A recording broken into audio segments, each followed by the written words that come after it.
The serene exterior of the Notre Dame campus belies the sense of urgency surrounding the Irish football team. The grand expectations of the preseason have given way to the harsh reality of an 0-2 start. And it's not just the losses that have frustrated Coach Brian Kelly, but it's the way they unfolded, the Irish essentially beating themselves. Now Notre Dame hosts unbeaten and 15th ranked Michigan State. Kelly and the Irish desperate for victory after the crushing defeat of a week ago.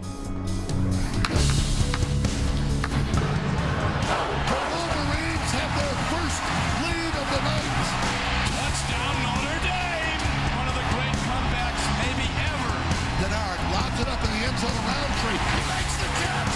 Touchdown, Michigan with 2 seconds to play. We've really had a hand in beating ourselves. We're all disappointed. It's not acceptable to lose, especially in Notre Dame.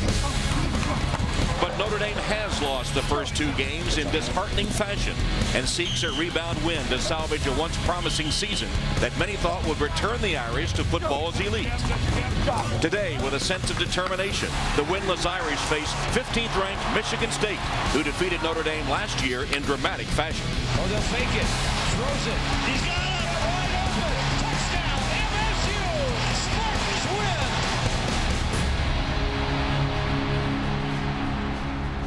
Sun-kissed Notre Dame Stadium, that's right.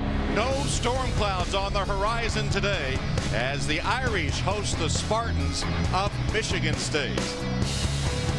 Temperature in the mid-60s and a sense of desperation hanging over the stadium as Notre Dame trying to avoid being only the 3rd team in its long and storied history to begin the season 0-3. And here come the Irish.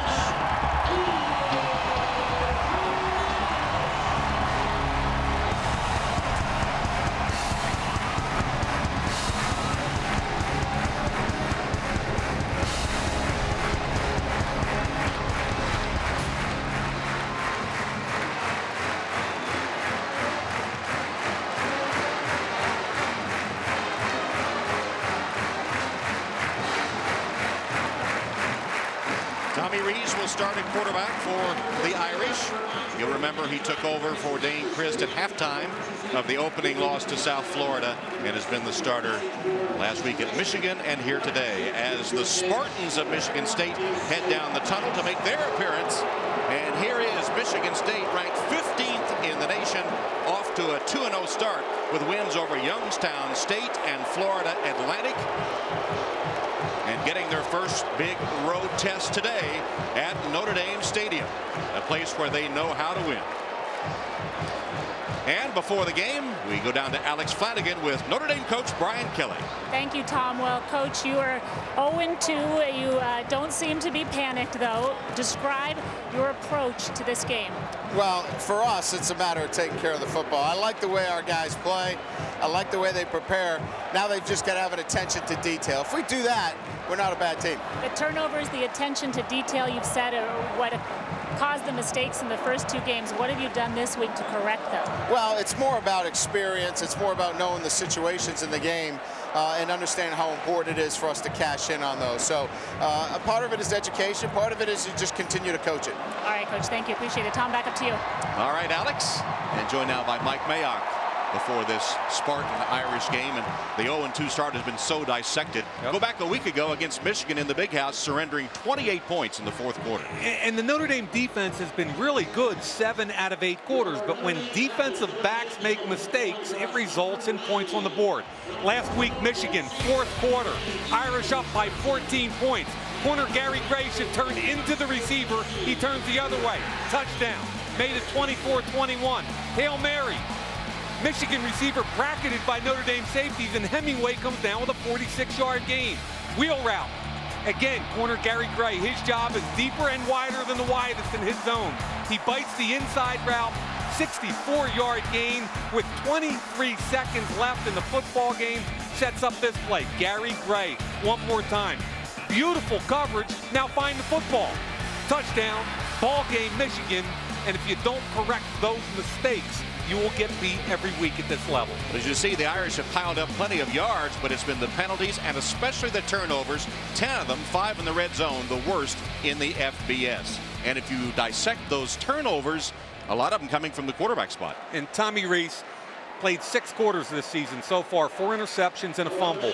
That is not acceptable. Now, I know the kid has only played in 6 games so far in his career, or started, 6, but he's got to play a clean game for them to win the game. And speaking of quarterbacks, Kirk Cousins is on the other side of the field for Michigan State, a veteran of this series in his 3rd year as a starter. And they run the football so well, they invite you to bring an 8th helmet in the box. When you've got a 5th-year senior that can take advantage of that, he'll get out on the outside with his wide receivers on those Notre Dame corners, and he'll vertically attack them. And Tom, that's what caused them so much problem last week against Michigan. So from Notre Dame Stadium, it is the Spartans at 2-0 against the 0-2 Irish. Michigan State has won 3 of the last 4 meetings, and they have taken 10 of the last 14 overall against Notre Dame. So Notre Dame will receive to get this game underway.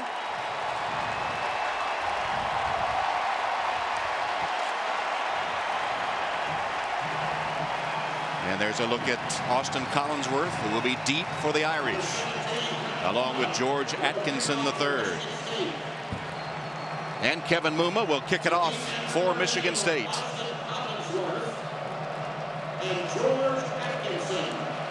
So Collinsworth, the sophomore, and Atkinson, the freshman, getting their return duties here to open the game. Atkinson has got breakaway speed, a true freshman, and Theo Riddick has been taken off both punt return and kickoff return.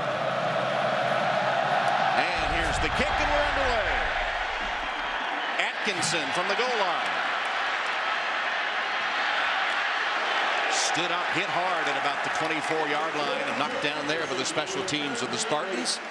As we take a look at our starting lineups, brought to you by Adidas.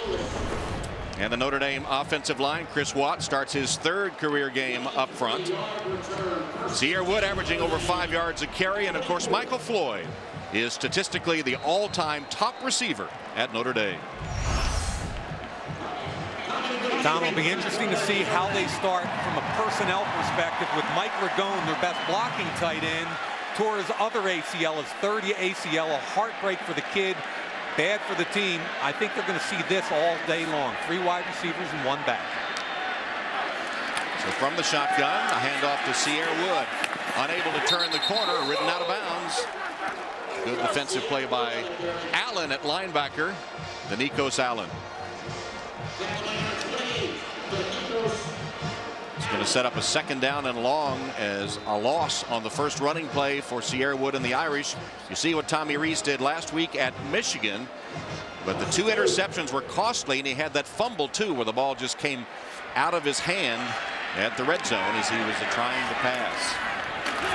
Wood found a hole this time. Cierre Wood caught from behind. It's going to be about 2 yards short of the first down. Marcus Rush was able to track him down, but a good gain on the 2nd running play for the Irish and Cierre Wood. It'll be 3rd down. Really like the call. You see the pull right there by number 75, Taylor Dever, the right tackle. Wood makes the correct cut, and on 2nd and 12, I like the call. I like the execution. It gets you back into a 3rd and short situation. Cierre Wood, for me, has really come on this year, Tom. Cierre Wood comes in averaging 5.2 yards a carry. 238 yards rushing coming into the game. 3rd down. From the gun, Rees first pass, a safe one to Michael Floyd, and Floyd will pick up the first down as he advances to the 40-yard line where he's tackled by Isaiah Lewis. Gain of 7 and 1st down Irish. This is like an extended run game here. It's a bubble screen. You throw it out to your 227-pound receiver, get the block here at the point of attack, and then watch him turn the ball up the field and run over Isaiah Lewis, number 9, pick up the 1st down. Floyd coming off a career-high 13 receptions against Michigan a week ago. On 1st down, whistles will stop the play. The first flag of the game. 5-yard penalty, still 1st down. False start on Taylor Dever, the Irish right tackle. So 1st and 15 upcoming for the Irish with the no huddle. 1 tight end in the game. It's right there. That's Eifert. He's the healthy tight end, receiving tight end, with Ragone, the blocker, out for the season. Here's Cierre Wood breaking free, dodging another man to the MSU tops at midfield after a gain of 16 by Trenton Robinson. Boy, again, 1st and 15, just like 2nd and 12. You're thinking pass. Watch the delay here. Nice job of the offensive line. Pass set. That's a draw play. And I love Cierre Wood in the open field. Does a great job making people miss. Danico Allen took a bad angle. Cierre Wood made you pay. Right at midfield. First down, Notre Dame. To Floyd. Floyd trying to pick up a block or two. Be driven back by the Michigan State defense. Let's take a look at the Adidas starting lineup for the MSU defense. With Worthy wearing 95 today in honor of the late Bubba Smith. He has 9.5 career sacks. Bulla leads the team in tackles. His father and grandfather played for MSU. His maternal grandfather played for Notre Dame. And in the secondary, see Trenton Robinson, who already has made a play today.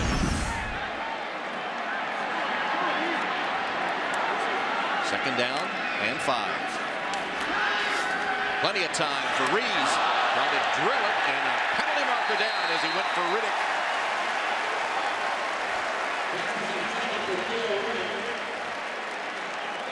This is a Big Ten officiating crew today.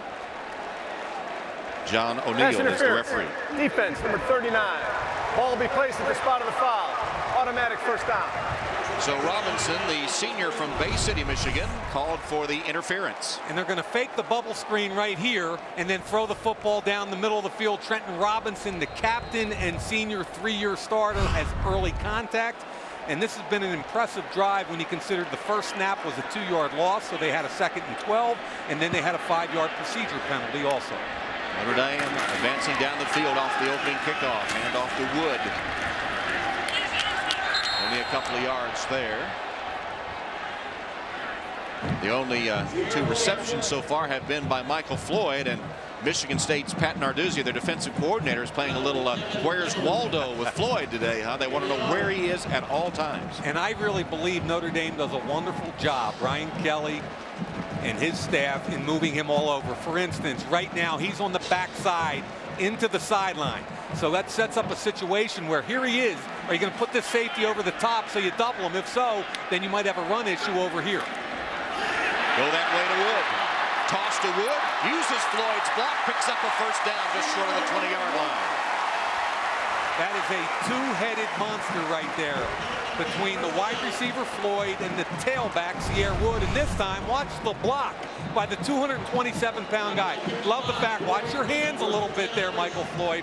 But he keeps it within the framework of the body, and I love the patience. Patience to the hole, explode through the hole. That's what running back coaches stress, and I really believe Cierre Wood is growing up as a running back, learning how to take advantage of blocks. Gain of 11, and Brian Kelly telling us yesterday that hopes Michael Floyd can help them in the running game. That time he did with a block. Here's a delayed handoff to Cierre Wood. Broke a tackle. Using another blocker, dives for the end zone. And the touchdown.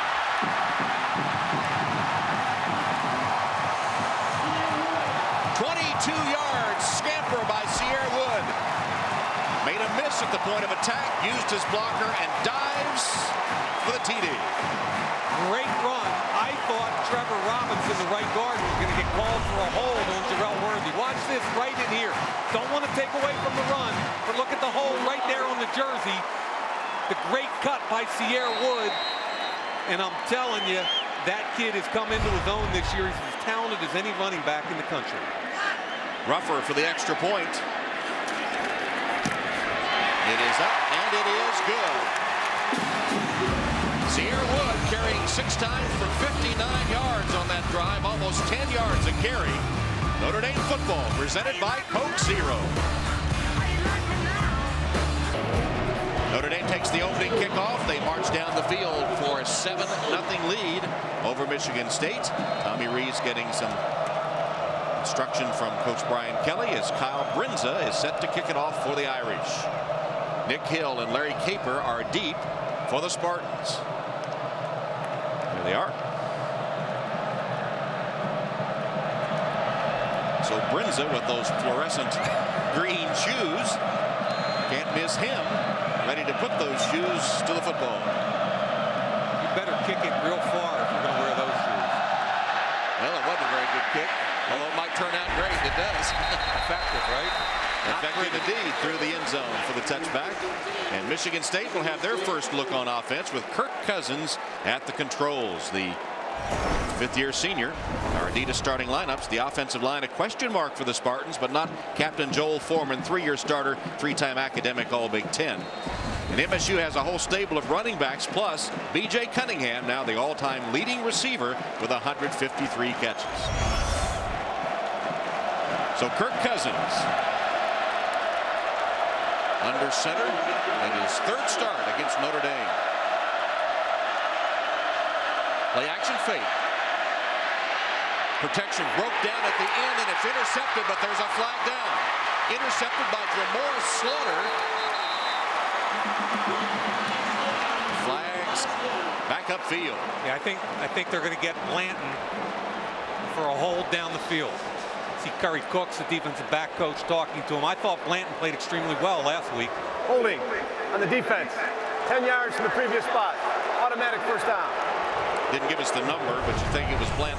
Yeah, it was Blanton right here. He's in press, opens up the receiver to the left. He's okay until this point right now. That's an obvious hold. He got caught up, and if you're an Irish fan, that's a shame because, again, a big play. You have a chance to go up 10 or 14, but you've got a defensive back, just like last week, costing you points. So the penalty nullifies the interception by Slaughter and sets up a first down for Michigan State. First running game, Edwin Baker, first running play as Baker gets only a yard or two. Edwin Baker, who's averaging nearly 6 yards a carry through the first two games. The Notre Dame starting defense. Up front, Lewis Nix getting the start for a defensive line that's played well in the first two games for the Irish. Prince Shembo left the team for a family medical emergency, and Troy Nicholas, who will be 19 years old tomorrow, gets the start. And in the secondary, senior Gary Gray looking to bounce back from that tough night against Michigan. Baker hit again at the line of scrimmage, got a yard. Harrison Smith up from a safety spot to deny him.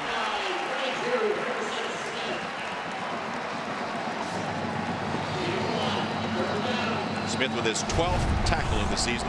Unbalanced. Look at all these guys over here and only center and guard over here. Unbalanced alignment. They're forcing you to make adjustments, which Notre Dame defense did. They come to the weak side. Manti Te'o does a great job taking on the lead block, and Harrison Smith, the safety, makes it at the point of attack. So third and long for the Spartans. From the shotgun, here's Cousins. Irish show blitz. Got after Cousins, who was still able to complete it to Caper, his running back, but short of the first down. Harrison Smith, again, first to arrive on the scene for the Irish. Well, they had the interception nullified by penalty, but still stopped the Spartans, forcing a punting situation. Watch the Irish safeties rock. There goes Amada, and up here comes Harrison Smith, who's going to go man. Real good call. He comes up the line of scrimmage. You got your safety on the running back. Harrison Smith makes the tackle and forces the fourth down. Mike Sadler averaging 37.8 yards a punt. Will punt it to John Goodman. Nice punt, sailing. Goodman calls for a fair catch, makes it at the 20-yard line. Punt covered, 43 yards with no return. So the Irish get the football back, holding a 7-0 lead on the Spartans. Dan Conroy with the biggest kick of his life. Oh, they'll fake it. Bates throws it. He's got him. Yeah, wide open. He's got Charlie Gibb. Touchdown, MSU. Spartans win. Notre Dame caught absolutely flat-footed. There's Mark D'Antonio, who called that play last year. Little Giants, the fake field goal in overtime that gave the Spartans the win. And Notre Dame takes over for the second time. Their first drive, 8 plays, 76 yards for a score. Here's Jonas Gray getting his first call of the game, and he turns out about 7 yards, 6 yards on the play. Jonas Gray, I believe, Tommy, go back to week 1 and he had the fumble. Everybody was all over him. I was all over him that game. But if you look at his numbers, 10 carries for 83 yards, another reception for 15. They need a number 2 back. and he needs to be that guy. And if he takes care of the football and runs downhill, he's a tough back. Today's first down line brought to you by Xerox as they hand off again to Jonas Gray. He passes that Xerox first down line. So on the first drive, the Irish got 59 yards on 6 carries by Cierre Wood. Now they come with their big back Jonas Gray, and he's picked up a first down. Look at Tommy seeing on this side. He's got 3 blockers against 2 down and 1. It's 3 on 3. He'll take that all day long. You add the running back into it, it's 4 on 3, and the safety have to make the tackle. So Tommy Rees is doing a great job managing the game at the line of scrimmage and taking what that defense will give him, because they're putting safeties over Michael Floyd.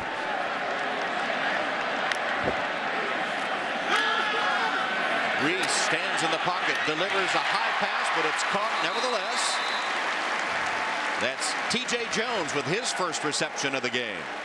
His 10th of the season. Tight coverage. He's on the backside this time. Tight coverage. Watch him work back towards the bench. He drives the corner deep, comes back to the football. It's a little bit high, but Tom, we're seeing a Notre Dame offense that's in sync right now. Tommy Rees, I think, is doing a great job reading what the defense is doing, and he's calling this game at the line of scrimmage.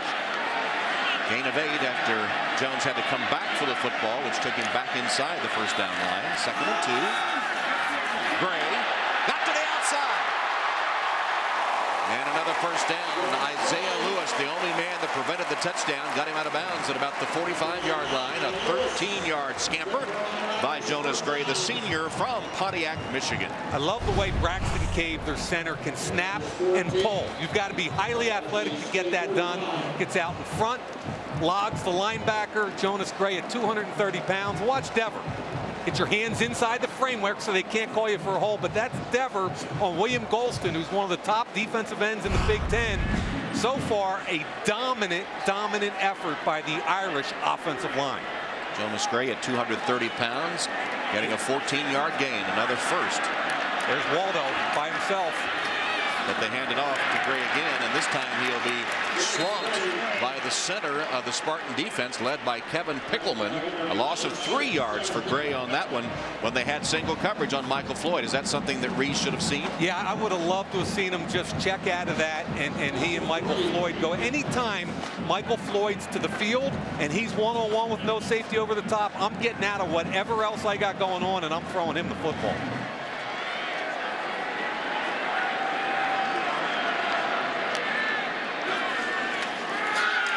Rees under pressure and sacked. Football came loose.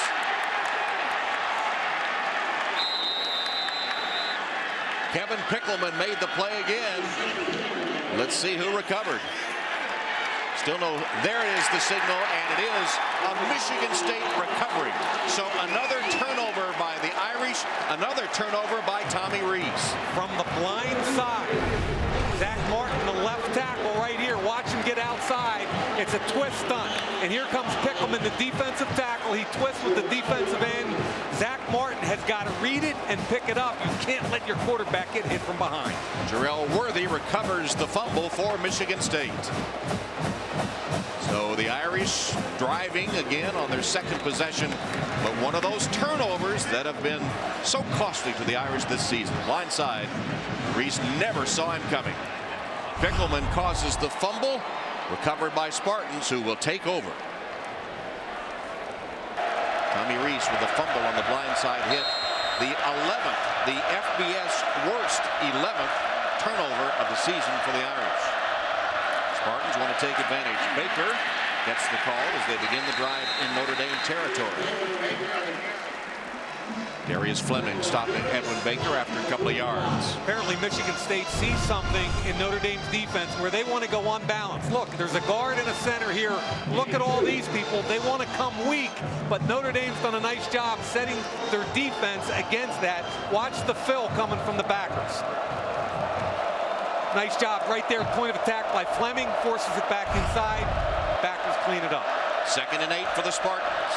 Cousins hands it off to Baker. And Baker again draws a crowd. Another tough couple of yards for Edwin Baker. You know, Tom, I'm sorry, Tom. All Big Ten last year, gained over 1,200 yards.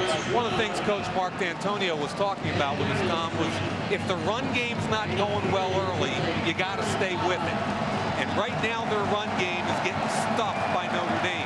In their 2 losses last year when they went 11-2, Alabama and Iowa stuffed their run and they got away from it too quickly. Not a lot of third down conversion in the first half this season. Gary Gray by himself. Cousins, ball's loose. Looked like Notre Dame has it. Aaron Lynch, the freshman, made the hit on Kirk Cousins. And Notre Dame has recovered the fumble. Ethan Johnson recovered it after Lynch had knocked it loose. The big All-American true freshman, Aaron Lynch. Huge recruiting battle over him with Florida State. Watch him right here. Okay, Dan France, the tackle, loses him.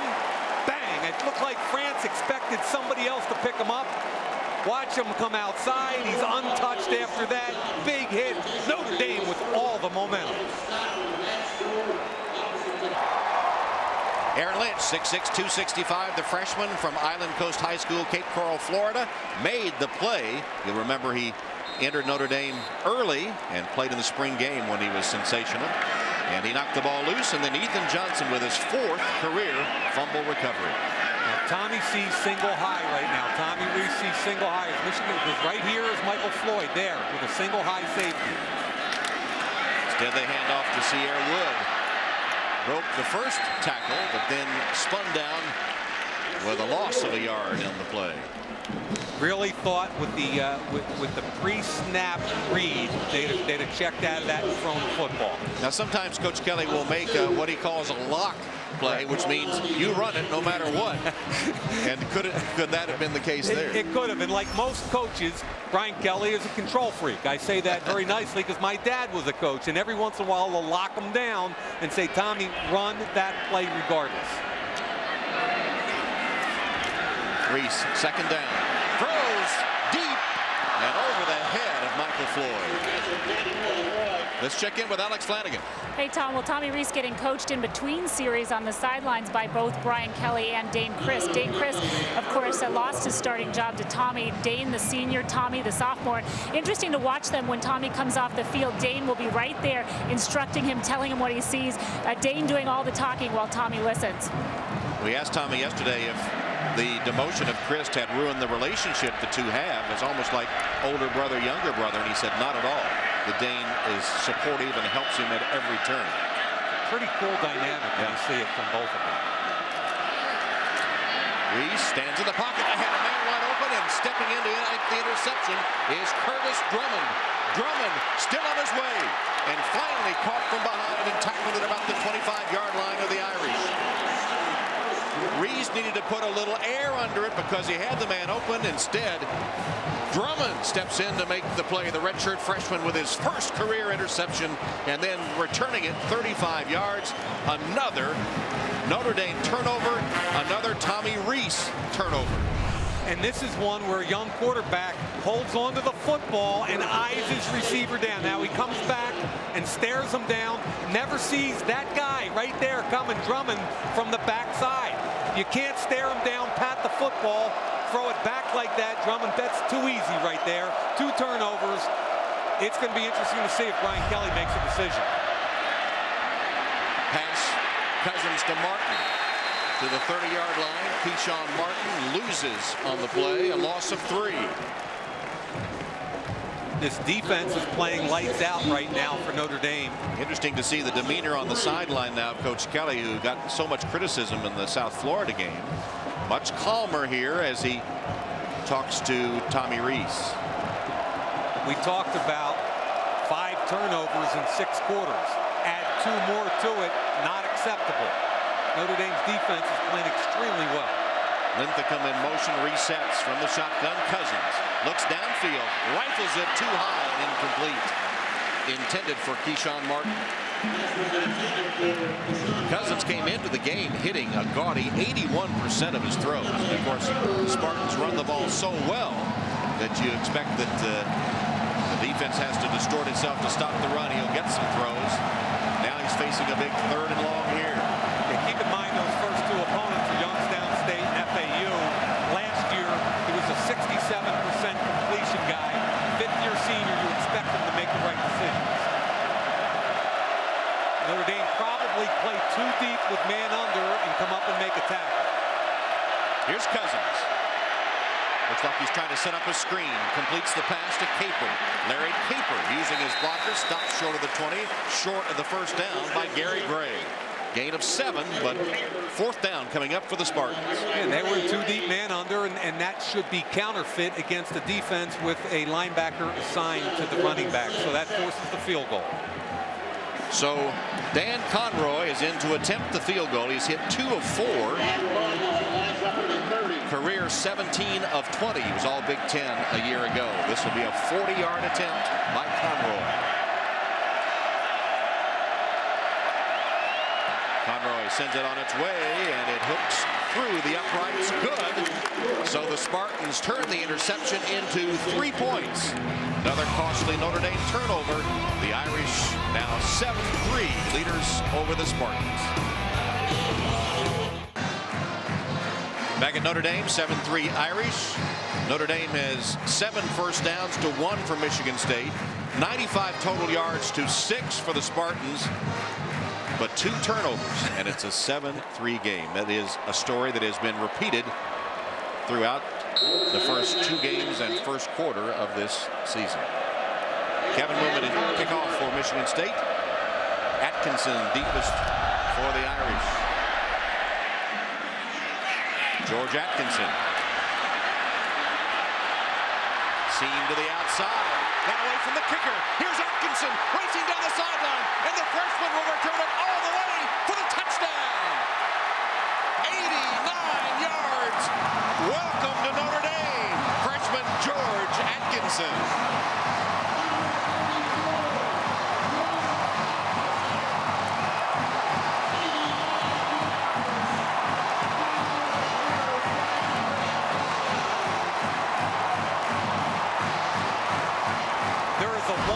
Block that takes out 2 players on the right sideline as you're watching this. Right there, 2 players go down. Heck of a block on the edge, and then the cut to make the kicker miss. The hustle down the sideline, that was phenomenal. Here's Ruffler's extra point. It is good. Well, Brian Kelly telling us yesterday, George Atkinson will be returning kicks, and it might be a way to get his feet wet, to get him into the action. And how? Made the kicker Wuma miss, and he was off to the races, 14-3. Highly recruited George Atkinson. It came down to Notre Dame and USC, rewarding Coach Brian Kelly's confidence in him. 89 yards. Watch the block by senior Chris Salvi on this play. Right here. Watch him take 2 players out at the point of attack. Here he comes. Number 1, bang, into number 2. I love that. And then right next to it, Filer, 46, gets the other block. Now, when you got the edge, you make the kicker miss. He was a 100-meter champion in high school. Nobody's going to catch him. And despite the 2 turnovers from the quarterback position, it's a 14-3 Notre Dame lead. So Kyle Brinza has it teed up to kick it off. And Nick Hill and Larry Caper are deep for the Spartans. Crowd still buzzing after that 89-yard return by George Atkinson III. Here's Hill. Halfway through the end zone, takes a knee, touchback. And Michigan State from the 20. Sunday night football night as Michael Vick returns to Atlanta to face his former team for the first time as the Eagles starting quarterback. Bob Costas hosts Football Night in America live from Atlanta. Coverage begins 7 Eastern, 4 Pacific, only on NBC. Sets up a very interesting dynamic. I was surprised to see the Falcons get whacked last week the way they did. Matt Ryan with a couple of turnovers. You're going to see a rejuvenated Falcon team getting ready for Michael Vick and the Eagles. What a great matchup that should be. And all week they've been debating Matt Ryan or Michael Vick in Atlanta. The Falcon fans, as Bell gets his carry and a couple of hard-fought yards. So George Atkinson III, 89-yard kickoff return. The last Notre Dame kickoff return for a touchdown, Armando Allen in the 2008 Hawaii Bowl, who took it 96 yards. See, Tom, I see a danger here for Michigan State. They're down 14-3. They've got to stay with the run game. They pick up a couple yards. There's a 265-pound fullback. You got to stay true to who you are. Cousins under center, I formation. Anderson, the fullback. Fake the handoff, toss it downfield, and high again from Cousins, intended for B.J. Cunningham. Defended by Gary Gray. Last year, their 2 losses, Tom, they couldn't run the football. They got whacked by both Alabama and Iowa. And when you look at the running numbers, here's a team that was 11-2 and co-Big Ten champs. Now, the 2 games they couldn't run the football, they were outscored 86-13. They ran the ball 48 times for negative 17 yards. And when things get like this and quarterbacks start forcing the football, that's when you get rallied. Now in the final 30 seconds of the first quarter, they've not been able to run the football. And facing a 3rd and 7, blitz comes from the Irish. And Cousins has single coverage, throws it for Cunningham. And Cunningham goes upstairs to get it in front of Gary Gray. A gain of 25 yards, a crucial 3rd down conversion by the Spartans as they go to the man who is the all-time leading receiver in terms of receptions, B.J. Cunningham. Boy, does this look familiar. 14-3, just like last week against Michigan. They're trying to confuse pass protection. Not one guy getting in a 3-point stance. Then it leaves single coverage on the outside. Gary Gray can't find the football in time, and Cunningham makes a great catch. First down just short of midfield for the Spartans, who hand it off to Bell. And Le'Veon Bell carries for a short gain before Darius Fleming knocks him down around midfield. And that will be the final play of the first quarter. End of the first with Notre Dame leading 14-3. We'll return to Notre Dame Stadium after these messages from your local station. You're watching Notre Dame football at NBC, presented by Coke Zero. Michigan State band made the trip from East Lansing, and as we start the second quarter, the Spartans trailing Notre Dame 14-3. Michigan State has just kept a drive going by converting the first 3rd down against Notre Dame in the first half this season. Second down here. Cousins pass on target, caught by Cunningham. Roll over as he gets inside the 40-yard line. First down, Michigan State. Dan Fox twisted him to the turf after a gain of 13. Cunningham's a big-bodied wide receiver. He's just going to run slant in here. Gets in in front of the linebacker. Good job, Danny Fox brings him down, but that's a big-bodied wide receiver, 6'2½", about 215 pounds. He had 50 receptions a year ago, Tom. 9 of them were for touchdowns.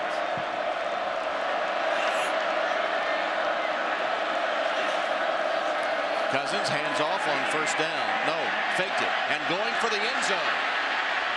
Incomplete for Cunningham, and defended well by Robert Blanton. Tom, that's predetermined. They're looking to hit a home run here off heavy play action. You're going to see Blanton right here. Shuffle bail technique. Doesn't get tricked by the play action. Now it's a jump ball against a big receiver. Give Blanton a ton of credit.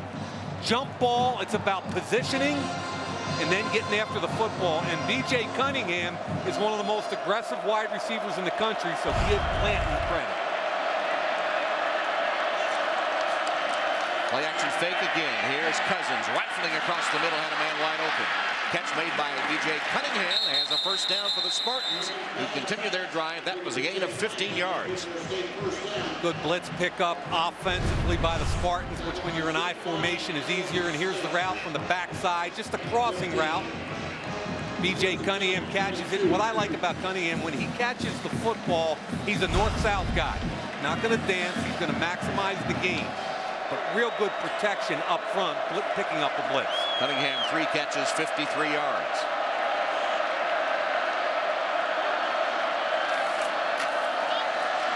And to Bell. Inside the 20-yard line of the Irish. And Tom, I like what Michigan State's doing. Offensive coordinator Dan Ruchard trying to, hey, big kickoff return touchdown. We're down 14-3, no panic. They put Le'Veon Bell in there. D'Antonio's very calm. Play action, run the football. That's our identity offensively. Let's not get away from it. And at this point, they're in the red zone. They've got to get points. And in the eye with Cousins under center. Fake to the fullback. Cousins rolls and delivers. Pass complete. Upended at the 10-yard line as Brian Linthicum, his tight end. It's a gain of 8 yards and another first down for Michigan State. And again, this is who they are. Heavy play action, tight end, slow release. They look deep. Watch the tight end. Little slow release, and then he'll come out to the flat. Slow release, comes out to the flat, nothing deep. The senior quarterback sets his feet, puts it on him. Doesn't look great, but it's a 12-yard gain. From the 11-yard line, first down, Michigan State. Baker in at tailback. Hand to Baker. Using his blockers, lowers his head and pounds to the 5-yard line. Manti Te'o and Lewis Nix combining to stop Baker, the junior from Highland Park, Michigan. Gained 1,200 yards last year. They've got a stable of 4 running backs. Baker's the lead guy. Averaged almost 6 yards a carry a year ago. And then they bring in the hammer, Le'Veon Bell at 237 pounds, who's really excellent in their third down package. Baker has scored 1 touchdown this season, a former prep All-American from Oak Park High School. Cousins wanted to throw the fade, it looked like, and then has to scramble and finds a man wide open. The defender fell down. Deion Sims, the tight end, with his second touchdown catch of the season. The Notre Dame defender fell down, and it results in a 6-yard touchdown pass. It was true freshman Troy Nicholas in for Prince Shembo, who fell down. Originally, the quarterback wanted fade, but Gary Gray took it away. He's going to look this way, and then he's going to come back to his tight end over here. Good job by the senior quarterback. Watch Nicholas. The cut, he slips and falls. Easy throw, but that's a 5th-year quarterback not panicking. Conroy's extra point is through the uprights. So Michigan State, shocked by the 89-yard Atkinson touchdown return, has the mental toughness to come right back and score a touchdown on this pass to Deion Sims. It's 14-10 Notre Dame. Golden Dome on a beautiful afternoon at Notre Dame Stadium. Temperature in the mid-60s. Kirk Cousins has just directed a touchdown drive with a pass to tight end for the touchdown. George Atkinson, see the last freshman return. That was against Rice, the great Rocket Ishmael, who returned 2 of them, 83 yards and 87 yards. So here's Atkinson again. Nothing doing this time. Stopped short of the 20-yard line.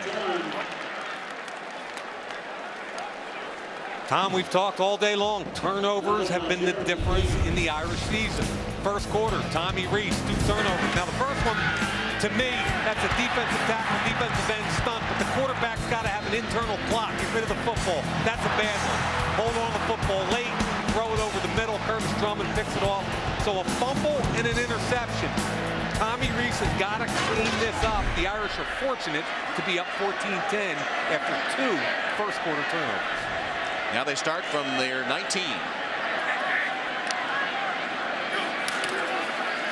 Rees hands off to Wood. Cierre Wood hit the line of scrimmage. Looks like he was stopped for no gain. It's kind of interesting, Tom, when you talk young quarterbacks versus old quarterbacks. And we talked about Tom with the 2 turnovers there, and we also just watched a 5th-year senior with patience and calmness say, hey, we're 14-3 away. We're okay, fellas. Today's first down line brought to you by Xerox. Empty set, wide bunch. Empty backfield, trying to throw a slant to Floyd.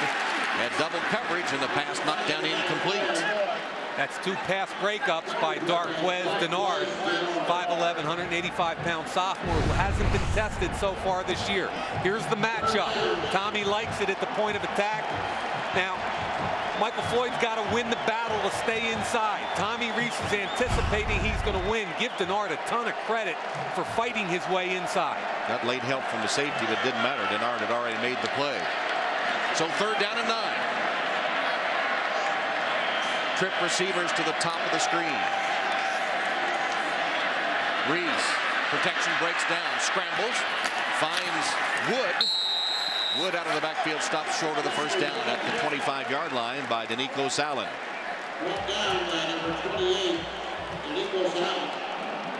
Michael Floyd was number 3 in the trips formation. He came back to the weak side for his check down.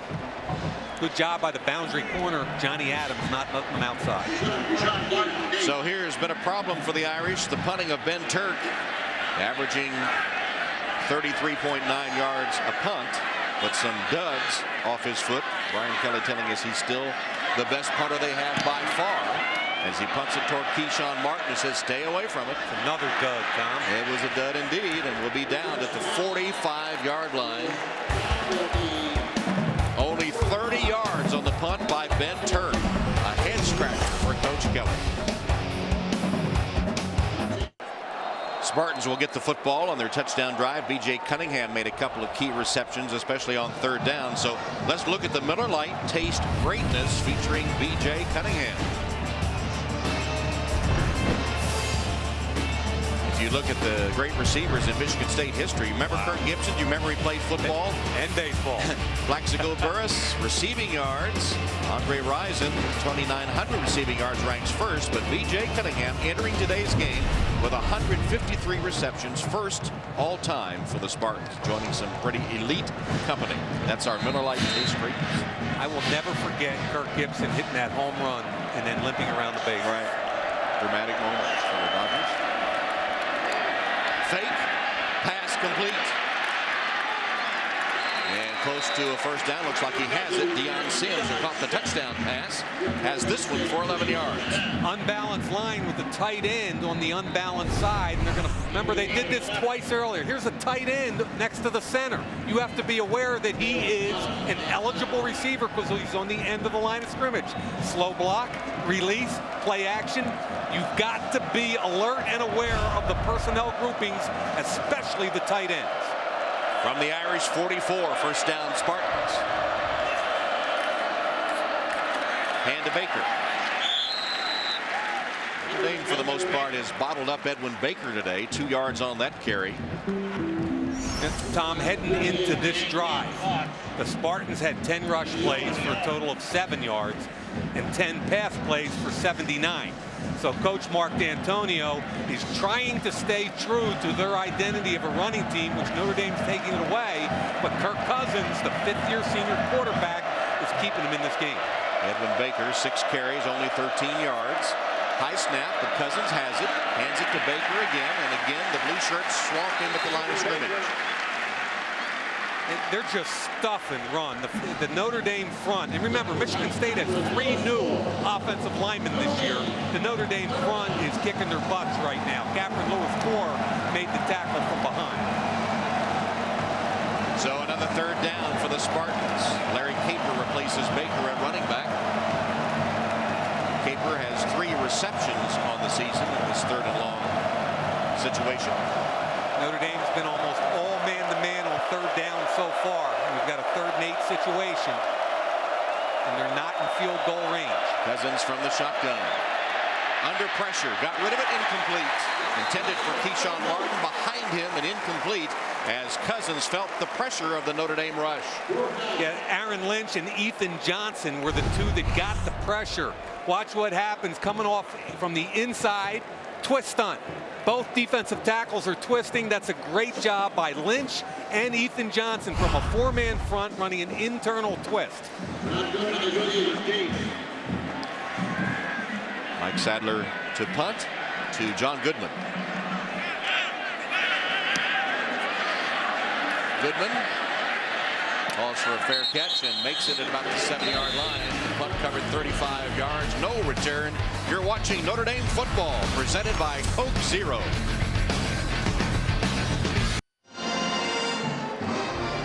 Time now for Mercedes-Benz top performances. In 1987, Tim Brown cemented himself as the clear favorite to win the Heisman Trophy in Notre Dame's 31-8 win over Michigan State in the home opener. Brown returned 2 punts for touchdowns in a span of 2 minutes and 1 second. From that point on, he was generally considered the most dangerous weapon in college football. Tim Brown of Notre Dame, and that's Mercedes-Benz top performances. Now, Tom, this is where good football teams with 8 minutes and 25 seconds left, up 14-10, the ball's on your own 8-yard line. This is where good football teams calm down, good balance, get a big chunk going here, either get points on the board or use up most of the clock. Floyd's in motion. Gray is the setback and gets the handoff from Reese. Jonas Gray. Tough run, crosses the 10-yard line. Chris Norman, the outside backer for the Spartans, credit for the tackle, bringing up a 2nd down and about 7. Yeah, Chris Norman is the only linebacker back on this defense. Big, strong defensive front four. The linebackers are very athletic.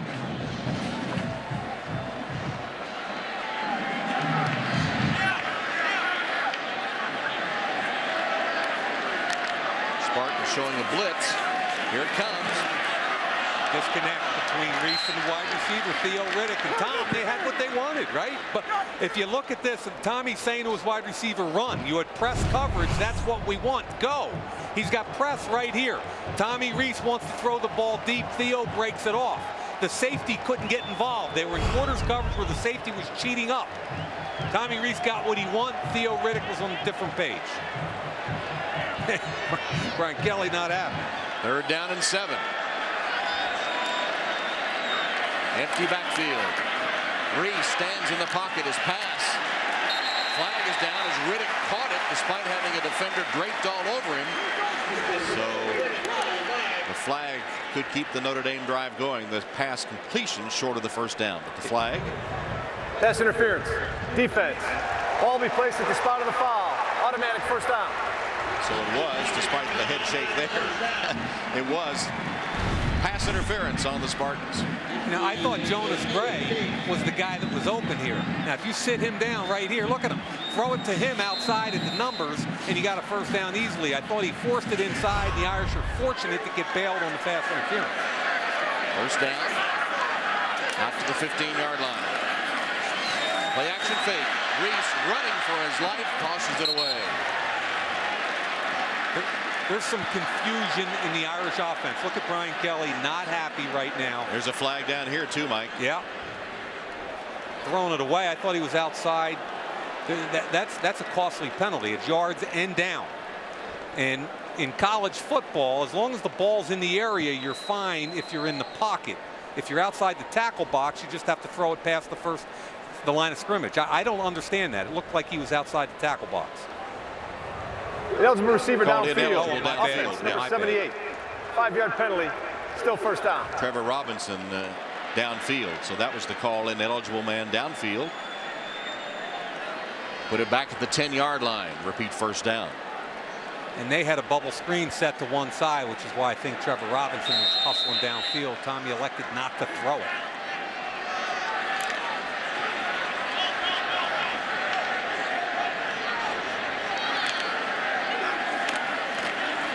Draw play.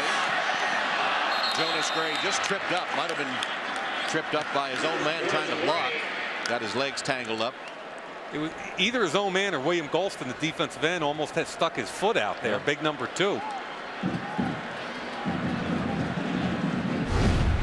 Boundary end, the defensive end. Number 2. Oh, yeah, it was. Yeah, just stuck his foot out and tripped him.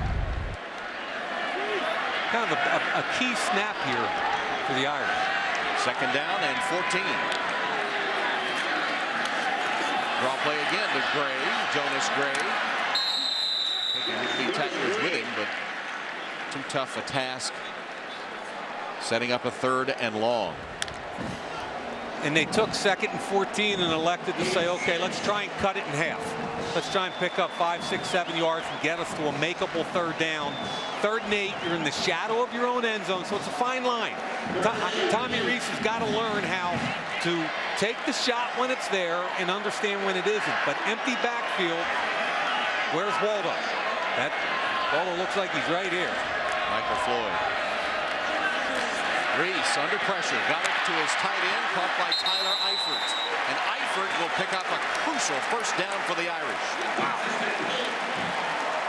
Curtis Drummond stopped the big fella, but not until he had the first with that long mane flowing.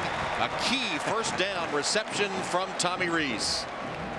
It went high-low on the outside. Tommy Reese hung in the pocket, made the throw. Floyd deep, unblocked defender. Marcus Rush coming in.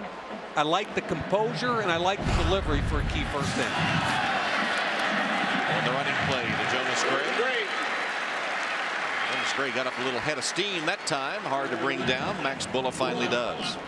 You know, Tom, 7-yard gain. Sorry, Mike. No problem. This summer I was at Notre Dame's practice and I was watching Jonas Gray and I was told the story that Jerome Bettis was here for a Legends camp. And Bettis looked up Jonas Gray and he said, here's the deal. You're 230. Don't dance around. Embrace the role of the big back like I did coming out of Notre Dame. If you do that, there's a future at the next level for you, but you got to stop dancing around. Timeout, Reese called with the play clock ticking down. So Jerome Bettis, one of many former Irish stars here today as they honor the 1966 national champions before the game. Remember that 10-10 tie against Michigan State in 1966. Timeout Irish. We'll be back. There's one moment in every game that changes everything. Don't miss the all-new series NFL Turning Point, Thursday nights on Versus.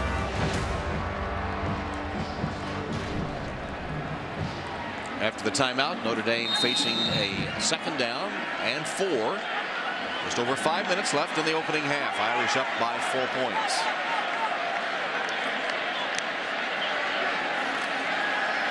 Reese, they pick up the protection, and Floyd goes up to grab it from the air.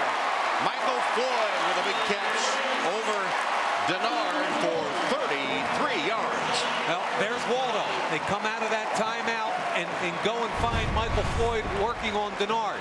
Top of the screen. Denard's a competitive kid with good feet. But once Michael Floyd wins the battle to get inside and that safety is occupied, this is all about a big body offensive player using the body almost like a basketball player on a rebound, staying in between the ball and the defender. Yeah, good block out for the 6'3 Floyd against the 5'11 Denard for a 33-yard gain. Dancing to the outside, here's Jonas Gray.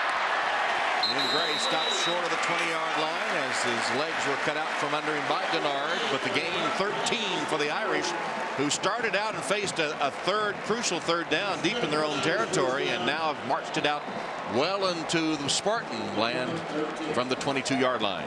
Zach Martin, the left tackle, pulled it. And here's what I like about, look at Zach Martin right there.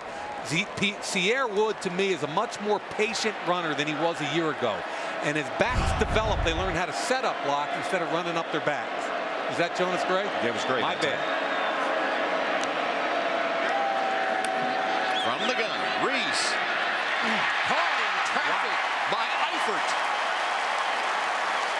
Despite the hit, he holds on at the 5-yard line. A 17-yard gain. They'll mark it back to the 6. This is called a stick nod route. The tight end's going to come out, step like an out, and then up. Great throw in coverage by Tommy Reese. There's the stick. Now there's the nod. He throws it away from number 9, the strong safety, Isaiah Lewis. That's an NFL-style throw into a tight window. Great read. The ball was delivered on time in the right location. Eifert, 6'6", 250 pounds. A couple of crucial catches today. Reese under center. Handed off. To the touchdown, to the end zone. Yes, touchdown, Cierre Wood. Had to wait for the official signal as he got to the corner of the end zone, knocked the pylon down, and got the score. The offensive line is blocked tremendously well, along with wide receiver Michael Floyd. If you're going to play for Brian Kelly, you got to block out here. Press coverage, get on them, stay on them, ride them. You don't have to kill them, just ride them. Great job by Wood, bouncing it at the point of attack. The right tackle, Taylor Dever, holds on to Golston. They win at the point of attack, they win on the edge, and Cierre Wood takes advantage. Rafaela on for the extra point. And whistles will stop it in progress. The previous play was a touchdown. on there. That's what I thought. Taking another look, reviewing the play. It's called a touchdown on the field. Keep in mind, it's the football. It's not the person. So as he makes the cut up here, he's trying to shift the football, but it is in his right hand. He's trying to shift it right there. Where is it as he crosses? I can't tell Tough from there. To see, yeah. It's now again. I can't see it from there. It was called a touchdown on the field, so you've got to see something pretty compelling. Now right here, where's the football? Still can't see the football because Johnny Adams is drilling him. Here you go. Reverse angle. Does the ball cross the pylon while he's still in bounds? It looks it right there to me. The pylon and the ball. And I don't think that left foot had touched down yet. And Tom, I haven't seen anything that would tell me you got to overturn it. I think it should be called a touchdown. Buddy Ward and Roy Rennis, Big East officials, are the replay officials today. Here's another good look. Dropped the shoulder. I would have liked to have seen Sierre even get lower there and just try to drop the shoulder lower, secure the football. You know, this drive deep in the Irish territory seemed to sputter at the start. It's been a funky kind of drive early on, and you know, I give Tommy Rees some credit for hanging in there and making. Remember that third down throw that they barely got the first down to Eifert, extended the drive. So a pretty impressive drive all in all. The ruling touchdown stands. Yep. So the ruling stands. Touchdown, 6-yard run by Cierre Wood. So that touchdown drive, 92 yards in 10 plays, kept alive by a pass interference call on third down, by a Tyler Eifert catch on third down, and it turns into a pretty impressive drive by the Irish after that slow start deep in their own territory. Yeah, a little bit of everything. Eifert had a couple good catches, and then the big play, of course, to Michael Floyd. Ruffer's extra point is through. And the Irish extend their lead. Cierre Wood with a 6-yard touchdown run. Just got the ball over the pylon. Touchdown Irish to lead it 21-10. A low kick by Brinza bounces into the arms of Hill. Nick Hill has a seam. And finally caught from behind as he crosses the 45-yard line by the kicker Brinza, who saved a touchdown on that one. A nice return by Nick Hill, the redshirt freshman from Chelsea, Michigan. Excellent return, and that brings Michigan State right back into it. You're on the plus side of the 50. Here comes the return. Nick Hill coming off a knee. Really good blocks up in the hole. Point of attack right there was a crushing block. A couple of pancakes. Yeah, number 49 from Michigan State, Tyquan Hammock, just absolutely blew up the Notre Dame kick coverage guy. Resulted in a 42-yard return by Nick Hill. First down Spartans, 47-yard line. Kirk Cousins standing in the pocket, then flushed out and tackled by Calabrese.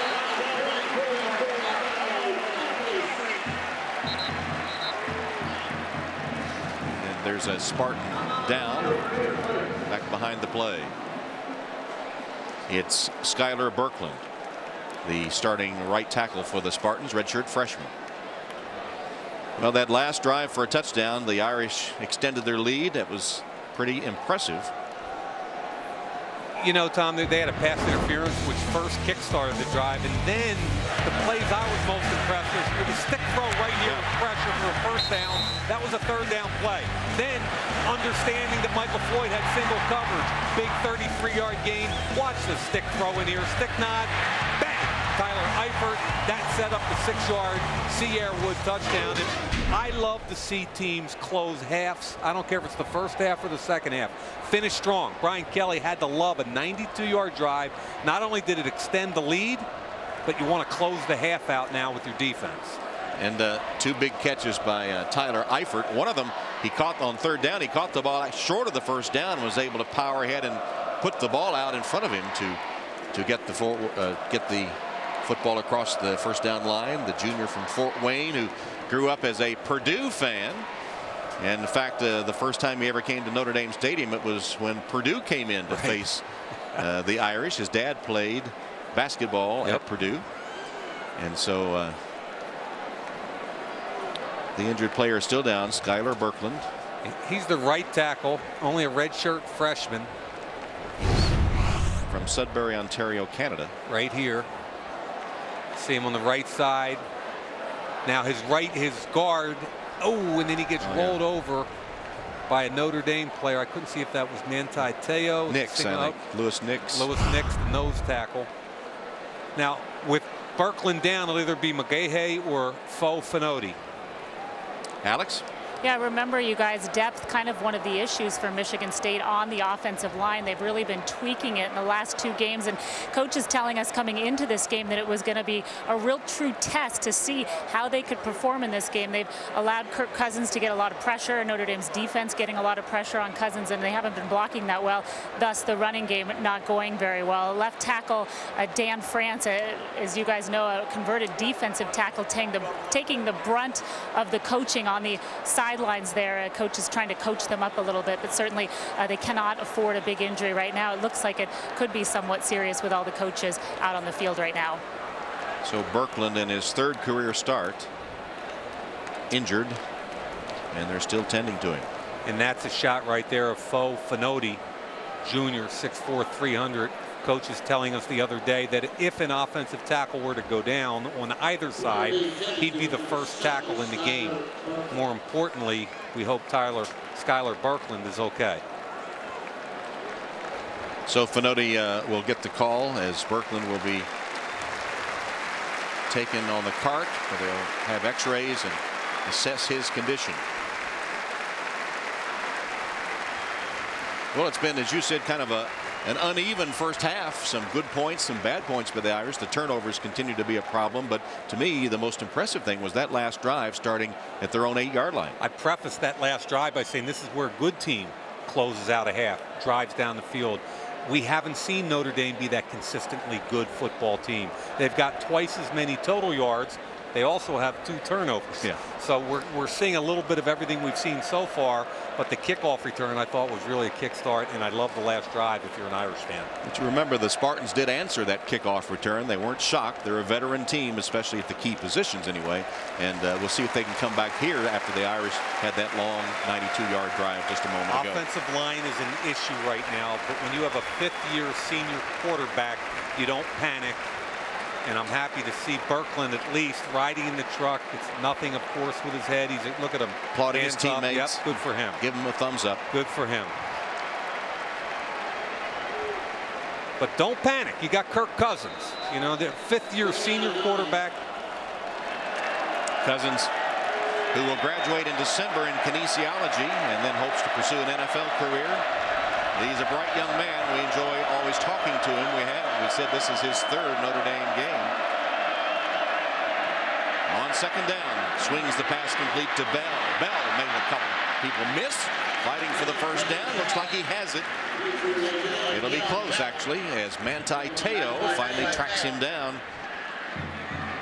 Le'Veon Bell, sophomore from Reynoldsville, Ohio.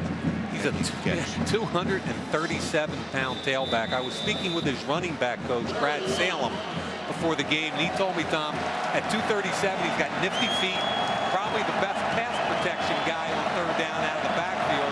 So he's a key guy for them when they need to throw the football.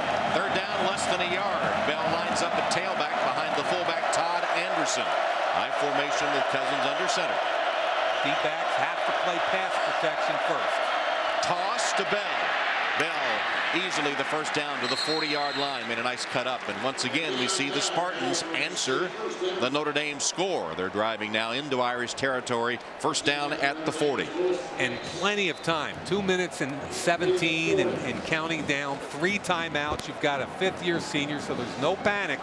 Minimum, if you're Michigan State, you got to come out of this with a field goal. And again, they're unbalanced with the tight end. Take a look here. Here's a tight end right next to the center. That's got to be a defensive alert. From the unbalanced line. Fake the handoff. Cousins throws. It's Anderson, the fullback. Anderson catches it around the 20-yard line. A gain of 21 yards as Anderson catches only his 2nd pass of the season. And here he is right here. He's going to sneak out like this. Notre Dame's got to be cognizant to the weak side. You got a tight end, and here goes the wheel route. Get caught up inside. It looked like Zeke Mata, the safety, but really good call. And 260-pound fullbacks usually don't make that catch. Harrison Smith knocked him down. First down, though, at the 19-yard line. Again, the eye. Fake. Cousins stands in the pocket. Got good protection. Finds Cunningham. And B.J. Cunningham inside the Irish 10. Down to the 7. That's a gain of 12. It'll be first and goal for Michigan State. I kind of like this offense by Michigan State. Based out of their play-action offense. They use the big-bodied wide receiver, B.J. Cunningham, on an awful lot of crosses. And again, Tom, you see how quickly he gets north? He's a hands snatcher. Gets the ball, and he gets north and south. Just over a minute to go in the first half. Here's the fade route for Cunningham. Hand fighting with the defender, Gary Gray, and Gray deflects it incomplete. So There's far, Blanton, excuse me. Yeah, Blanton to date has been their best defensive back, at least their best corner with the ball in the air. Here it is right here. B.J. Cunningham, 6'2½". Now, there's a lot of infighting going there. I think the ball was thrown too far out of bounds anyway. You could make a case that either one of those guys interfered. And if I'm Blanton, I'm going to be just as physical because that guy outweighs me by 30 pounds. Second and goal. A minute 2 from the 8-yard line. Flag is down. False start. False start on Michigan State. 5-yard penalty. Still second down. It was Brian Linthicum, the tight end, called for the false start. 1:02 left on the clock here. Second and goal situation. Now the ball set back to the 13-yard line. Cousins in the shotgun.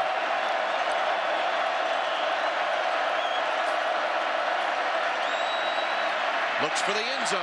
Launches it way over the head of Keith Nickel, the intended receiver. It's going to be third and goal coming up from the 13. Good coverage by Blanton again, and Nickel's a former quarterback, not only at Michigan State, but Oklahoma. Tom, he's had the misfortune. Here he is on the edge. He's going to try and take him in and back out. He ran into a guy by the name of Sam Bradford at Oklahoma, transferred to Michigan State, and ran into Kirk Cousins. From a career perspective, that makes you wide out pretty quickly. And that time he ran into Robert Blanton. That's right. And he did a great job. Great job by Blanton. Confusion right here. Notre Dame has no idea. So the pass complete to Martin. Keyshawn Martin did not get in. Knocked out of bounds at about the 2-yard line by Harrison Smith. Remember, Troy Nicholas is a true freshman starting in place of Prince Shembo. Look what happens out here. 3 different guys are making calls. Nicholas doesn't know what he's doing. The senior Teo and Zeke Mata are trying to get him in position. Great job by the upperclassmen helping out the freshman, but Troy Nicholas didn't know where he belonged on that play. Nicholas, the freshman, won't turn 19 until tomorrow. I said Teo was a senior. Obviously, he's a junior who started 3 years. Point being, the upperclassmen are trying to help out the true freshmen. So on 4th down, 4th and goal from the 2, Michigan State calls a timeout and apparently will send Conroy on for the field goal. You said it was incumbent upon them to get at least 3 points here. And coming up, the Discover Card halftime report. Liam McHugh, Doug Flutie in the New York studio with scores and highlights from around college football. And Mike Florio and Peter King join them with all the NFL news, including a look at tomorrow night's matchup between the Eagles and the Falcons as Michael Vick returns to Atlanta. That's coming up on the Discover halftime report.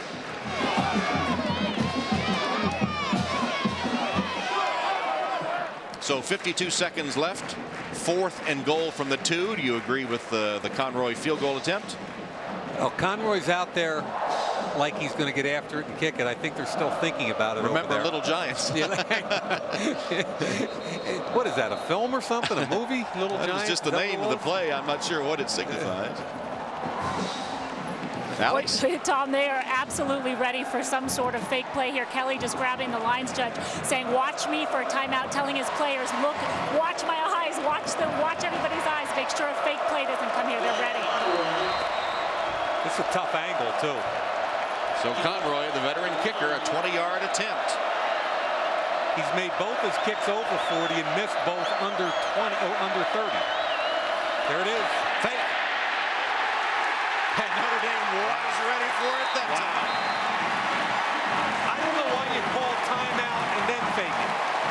Ethan Johnson made the play for Notre Dame.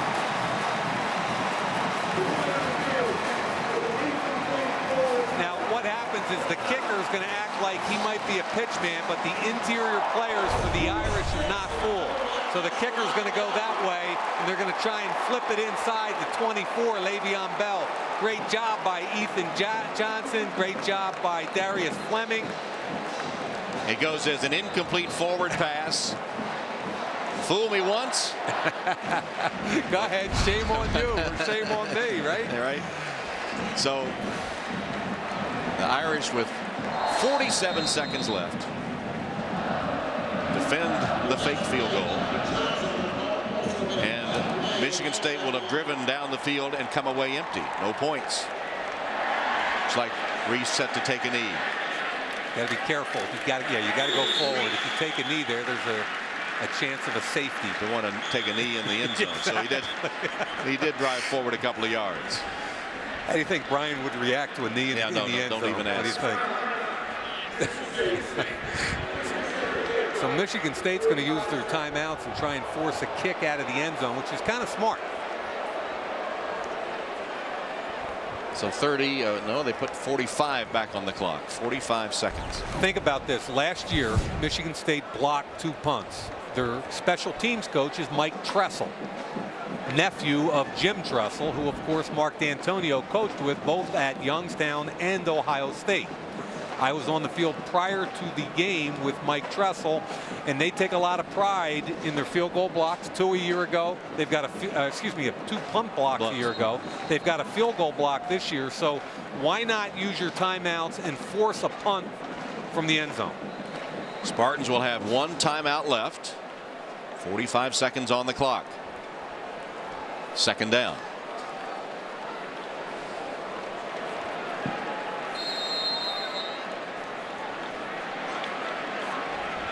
Going to see the same thing here, I think, from the Irish.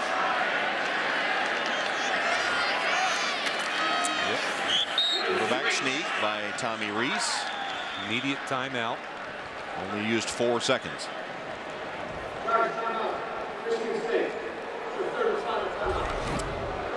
Well, Golf Channel's hit reality series Big Break returns Tuesday night, and one lucky winner will have a chance to go to the Emerald Isle and cheer on Notre Dame. Go to golfchannel.com and enter the keyword for your chance to win.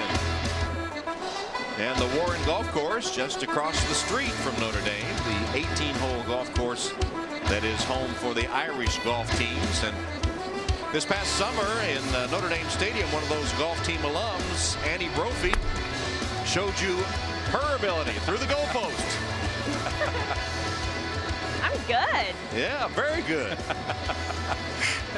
I like that, Irish. You know, the other day I was going to practice, Tom. I'm crossing the street outside of the facility, and I saw the Irish golf team in a big golf cart, like 8 of them with their golf bags on the way over there. I was like, wow. I mean, I spent 4 or 5 years in college slogging around, and I could have been on a golf course. Are you kidding me? Third down. Reese takes a knee.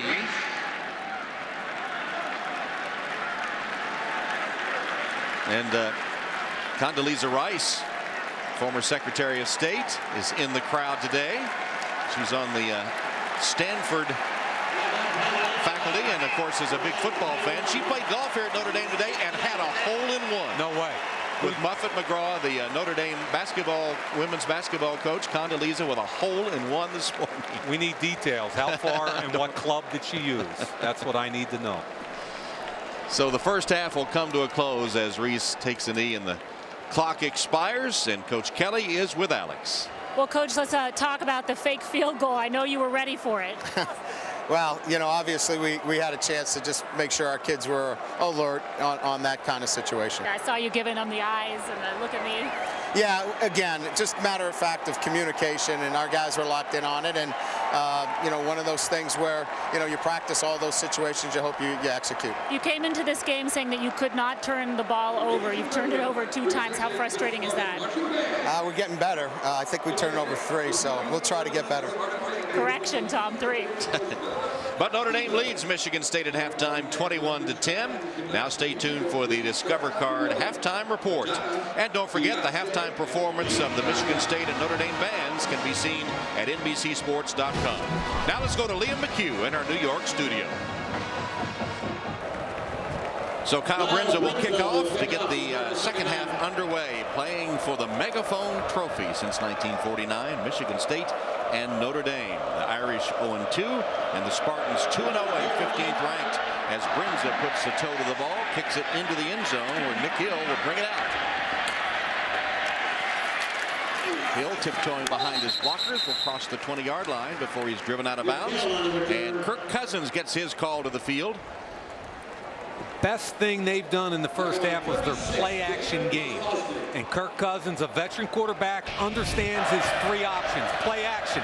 Option number 1, bang, in the flat. Number 3 and number 2. It's a triangle effect. A vertical, a crosser, and Kirk Cousins takes his time, identifies his guy. Play action. Where's that triangle? Identify all 3. Vertical, a cross, and a shallow cross. Takes the shallow cross, big play. So first down, Michigan State. Baker is the setback from the 23. Baker gets the call, crosses the 25 out to the 28 as we check in with Alex. Hey, Tom. Well, Michigan State been pretty dismal in the run game. They come out right away trying to run the ball. D'Antonio telling me that they cannot abandon the run. They are without right tackle Skylar Berkland.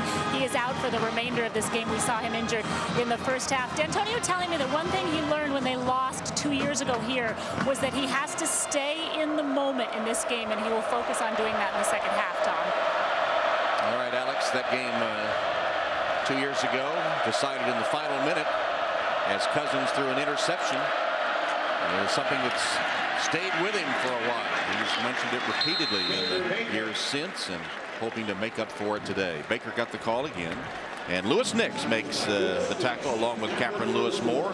Lewis Nix, we spoke with him yesterday. The big fella came in, and that smile just lit up the room, didn't it? It sure did. And here he's trying to learn how to two-gap. That means responsibility for either side of the guy blocking you. He does a great job reading it, get his hands on the center, play on the other side of the line of scrimmage, and then get his hand on the ball carrier. Big-time play for a 330-pound redshirt freshman. From Jacksonville, look at that smile. There it is. He did light up the room, Tom. Play action fake. Here's Cousins. Wings it downfield for Cunningham, and Cunningham turned the wrong way. The ball went to the other side. Harrison Smith running with him. Deep route. Blitz by the Irish. Jamar Slaughter, the safety, comes off the edge. They're looking to get a deep play again. Blanton, who I thought had a real good first half, lets it go to the safety. Harrison Smith picks it up, and on play action, there has to be coordination between the defensive backs and zone coverage. Good job by the Irish. 3 and out for the Irish defense. Punt formation, Sadler. And John Goodman will await the punt. There's Goodman. Sadler hangs it up. Goodman calls for a fair catch and successfully makes it just shy of the 30-yard line. Time now for Doing the Right Thing, presented by Northwestern Mutual. And Tom, we don't highlight offensive linemen enough, but in the first half, the way they've run the ball, protected their quarterback. Look at Braxton Cave, point of attack, then a second level at the linebacker. Again, point of attack, double team the left on the left, get to the second level, pick up a linebacker, great feet to stay on the block. That is a great job. And when pro scouts look at linemen, they want to see offensive linemen get to the second level, and that's our Northwestern Mutual doing the right thing. So after a 39-yard punt, Notre Dame takes over at their own 29-yard line. Reese passes on first down, swings it to Cierre Wood. Wood stopped short of the 35, about the 34-yard line by Trenton Robinson. And that's just like handing the football off to Cierre Wood. I like the call. Get him out in space. Trenton Robinson, the free safety, has got to make the tackle, but you're picking up 5 or 6 yards on first down. Here's an interesting Coke Zero stat. Wow. You talk about running the football, and Braxton Cave in that offensive line, give him some credit. 5 yards a carry. Looked like that might have been a mistake as Wood and Reese nearly collided on the handoff, but Wood got the handle in a couple of yards. Worthy and Golston, the Michigan State tackle. Yeah, Worthy, who's wearing the Bubba Smith number 95 today instead of 99, probably their best defensive lineman. Kind of a one-gap penetrator, can get up the field, very disruptive. 3rd down and 5. Shotgun. Slant complete to T.J. Jones. 1st down, Irish. Now, if they can start integrating T.J. Jones and Riddick into the offense, you got something. Tight coverage by the boundary quarter, Johnny Adams. But T.J. wins inside. The job of the receiver is to win inside. The job of the quarterback is to put it on his number. Riddick's first catch, or not Riddick, but T.J. Jones with the catch. From the 40, Reese tosses it to Theo Riddick, and that is his first catch as he goes across the 45-yard line. That's our quarterback, Tommy Reese here. Watch him on the. This is a run. You're going to see Robinson pulling. It's run block. It's called a smoke. The only 2 people that knew that were going to happen were the receiver and the quarterback. Tommy Reese makes a decision, picks up big yards on 1st down. Run call in the huddle. But excuse me, not Michael Floyd. That was Theo Riddick. My bad. So Reese involving first Jones and then Riddick in the passing game with a flag down here. Flag on the play, and the refs will sort it out.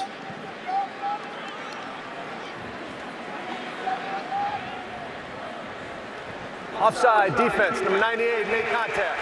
5-yard penalty. Yardage results in a 1st down. Anthony Rashad White of Michigan State with the offside call. Step off 5 and give the Irish the 1st down.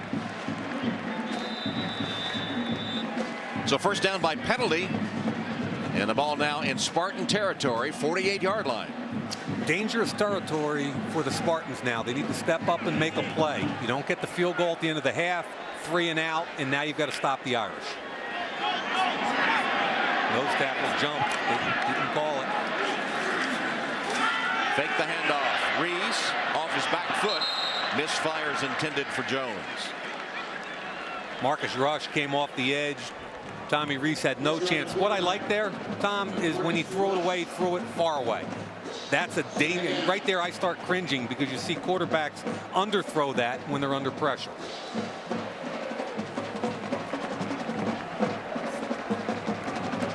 Second down and 10.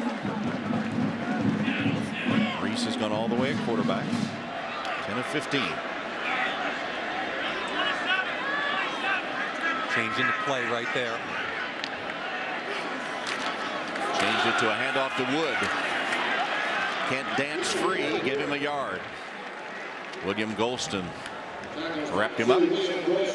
Much better job so far early in the 2nd half versus the run by the Michigan State defense. Golston especially highly active.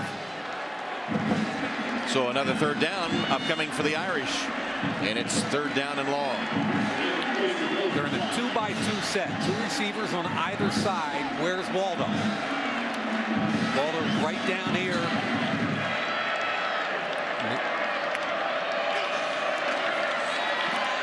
And Reese goes for it. And Floyd with a catch at the 25-yard line. And if he let him, it was a touchdown because the safety was way late, but he was just trying to fit it into the hole between the corner and the safety. Curtis Drummond stopped him, but 22 yards. And really, Mike, Michael Floyd through 2.5 games hasn't been stopped yet. Runs right by. Where's the safety? He's late getting out of his pedal. If he let him deeper, it's a touchdown. But still, I love the throw and the catch. Big momentum, Notre Dame. Reese for the end zone. Caught for the touchdown. Jones.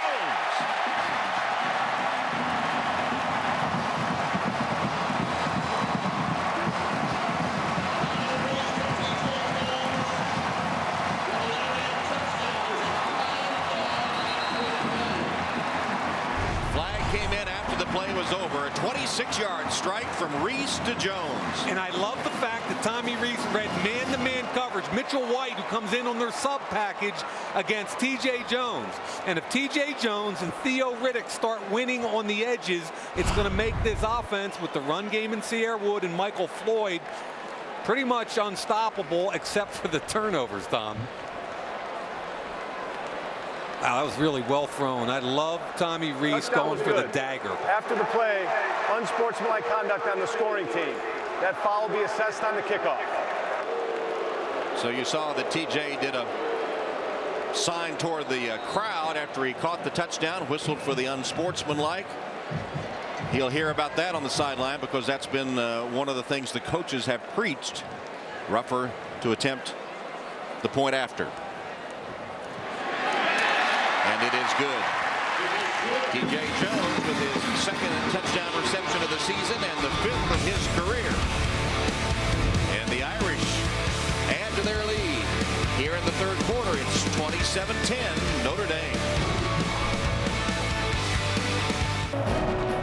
Well, 28-10 Notre Dame. They were a little late putting the extra point up on the scoreboard. 28-10 after the T.J. Jones reception for the touchdown. Where they're kicking off from after the penalty. It'll be the 15-yard line where Brinza kicks it. Fielded close to the sideline by Nick Hill. And a flag is down as Hill comes to the 40-yard line. David Pozlesny makes the special teams tackle for the Irish. Check the penalty. Another good return by Nick Hill. Well, we'll see if the penalty will impact that. During the return, holding, number 7 on the return team. 10 yards from the end of the run. First down. Timeout. So Keith Nickel called for the hold, nullifying that good return by Nick Hill. But the Spartans will have the football when we come back, trailing 28-10. There's one moment in every game that changes everything. Don't miss the all-new series NFL Turning Point, Thursday nights on Versus. That blue sky above Notre Dame Stadium. You contrast that with the opening game against South Florida. The stadium was evacuated twice. Beautiful day here today. And the Irish up 28-10, looking for their first victory of the season. Cousins hands off. And the run made by Bell. Short of the first down. And here's our Coke Zero quarterback comparison today. Kirk Cousins and Tommy Reese.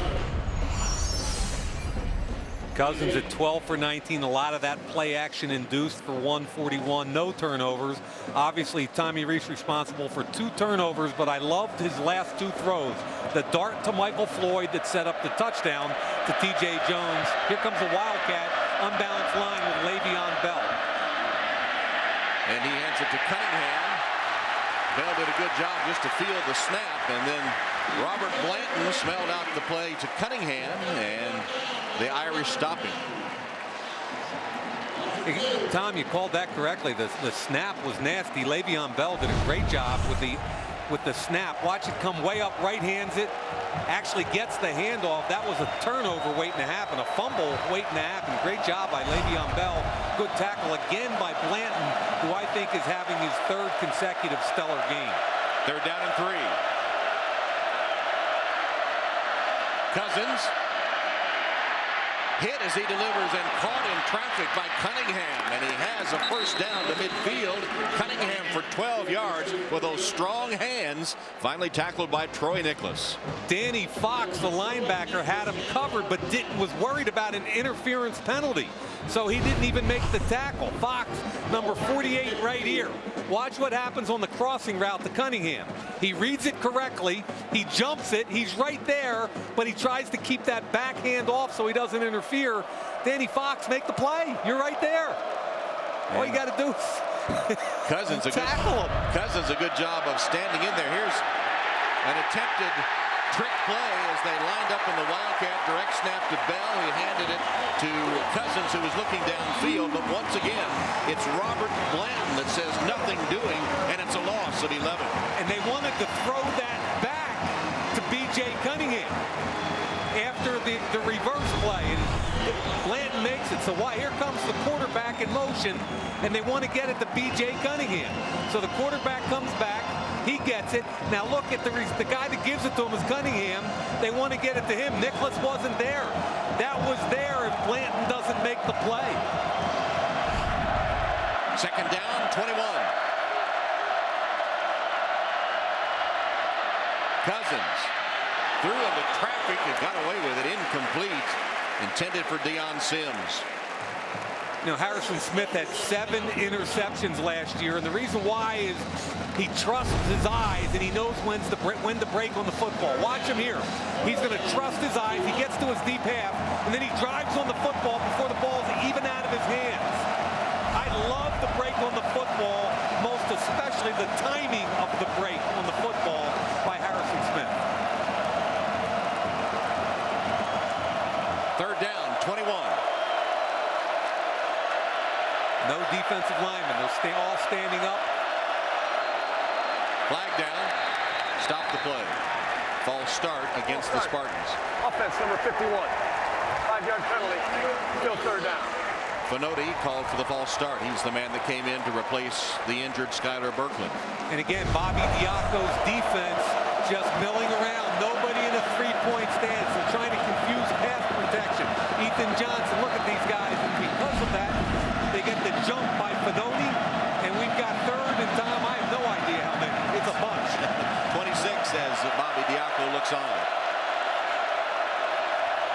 Again, same thing up front. Look at them all jacking around up there. This is Martin. Well short of any first down yardage. A gain of 9 before he's tackled by Jamar Slaughter. And a big, big hit by Jamar Slaughter, starting safety along with Harrison Smith. When it's third and whatever, you rally up and bang, make the play. Forces a punt. All momentum Notre Dame's way. You can't fumble the punt. You can't turn it over. You got to just keep playing solid football. So Mike Sadler in punt formation.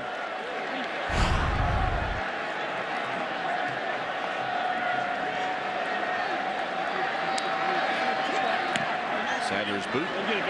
Goodman draws a beat on it. Didn't call fair catch and is taken down for his trouble at around the 20-yard line. Kevin Mumphrey on special teams. You're watching Notre Dame football, brought to you by Coke Zero. Saturday, October 8th, the Irish begin a stretch of 3 straight home games as Air Force flies into South Bend for the first time in 4 years. Notre Dame Saturday coming October 8th, only on NBC. So the Irish take over on that last touchdown drive. Tommy Rees was 5 of 6 for 66 yards from their 19. Looks like Tommy's changing the play. Sure is. It's a handoff to Jonas Gray. And Gray tripped up as he crosses the 25-yard line by Isaiah Lewis. That's a gain of 7. And on that last drive, when Rees was so proficient through the air, Michael Floyd caught a pass, giving him 200 for his career. Now, again, if you draw a line right here, is a big advantage on that side. That's why Tommy Rees checked off and went to the run back side. There's Floyd, who is the first Notre Dame receiver with 200 career receptions. And he comes in game 3 of the season. What he's doing is he's counting the box in here. He's got an advantage of hats. He's going to run the football. And the run is to Gray. Stopped short of the first by Johnny Adams. Tom, that last drive, I loved what Tommy Rees did on 2 consecutive throws. Now, the first one, the corner doesn't redirect Michael Floyd. And when this corner lets him go, the safety doesn't get out of his pedal. That's like stealing, 22 yards. Very next play, once he sees man-to-man, he knows that he's got him one-on-one on the outside. Love it. Quarters coverage, he identifies it pre-snap and throws a strike. Big-time plays by the sophomore. Third down pass, wide open to Michael Floyd. How in the world can Floyd be that open? 13 yards, an easy 13. That's what happens when TJ Jones starts to make plays, Riddick make plays. Right here, he's got the boundary corner who's coming off the edge in a blitz. The safety's got him, and Tom, the safety's scared to death to cover him closely on a corner blitz, so he gives that up. They're hoping for the element of surprise. The corner blitz doesn't work. The safety's too conservative, and that's stealing. First down, Irish, approaching the 4-minute mark, third quarter. Notre Dame 3 for 3 on third down conversions this second half. Fake the handoff, throw it back to Wood. Bobbled it and dropped it. Wow. Hit by Denikos Allen. So they fake the handoff to Wood and then get him downfield and throw him the pass, but he couldn't hold on. And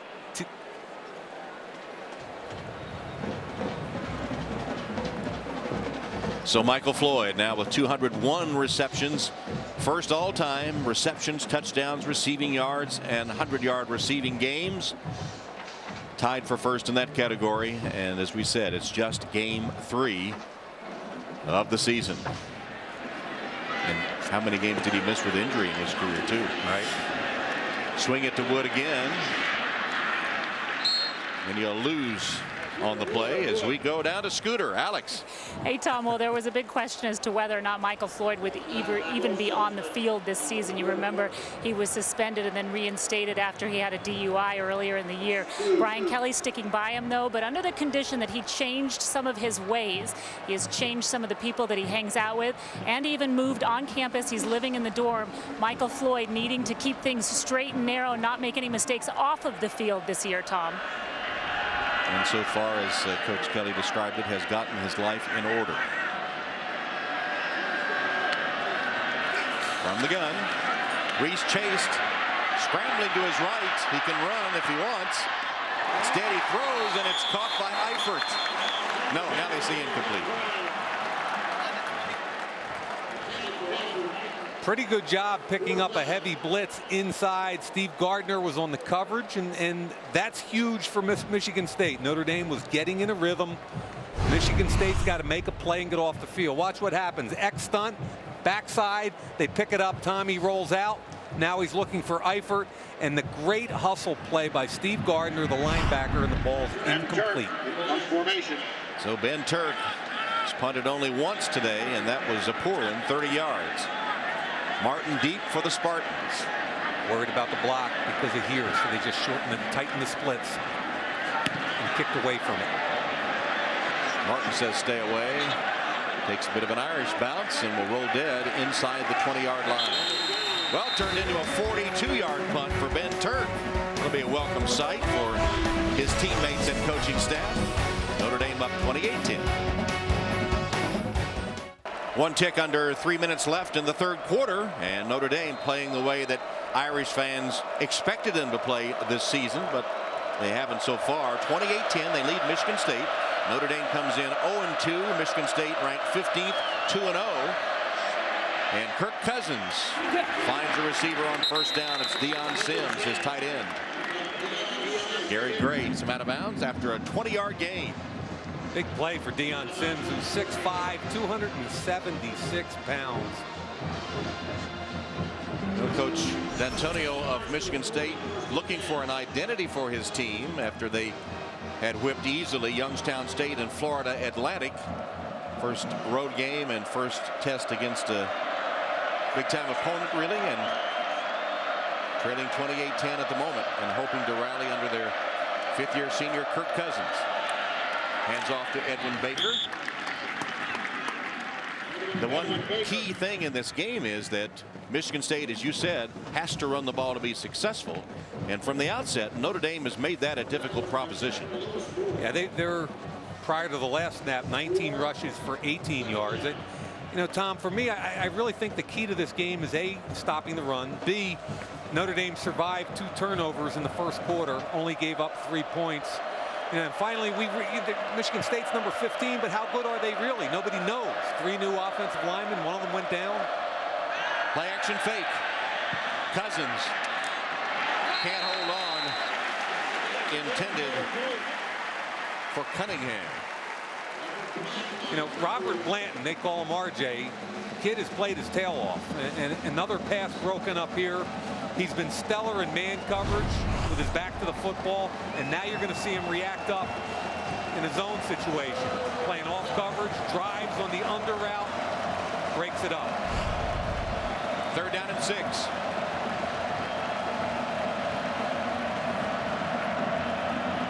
You want your 5th-year senior, your veteran quarterback, to make a couple plays for you and keep you in the game here. Good protection. Throws underneath to Martin. And will be stopped at the 45-yard line. Jamora Slaughter made the play from his safety spot. You wonder why Manti Te'o is so good. Watch him right here, read the quarterback's eyes and drive on the crossing route. Remember, it's 3rd and you want to drive on it. Bang, he sees it, he reads it, he comes up, and even though he didn't make the tackle, he disrupted the runner. They rally up, not even close to a 1st down. Sadler in punt formation. John Goodman backpedaling, gets away from it, and it bounces into the end zone for the touchback. 55-yard punt, but into the end zone for the touchback, a net 35, and the Irish take over. Closing minute of the 3rd quarter. Notre Dame looking for its first victory in command against the 15th ranked Spartans. Our first down line brought to you by Xerox. So with 1:01 left in the 3rd, Irish take over at their own 20.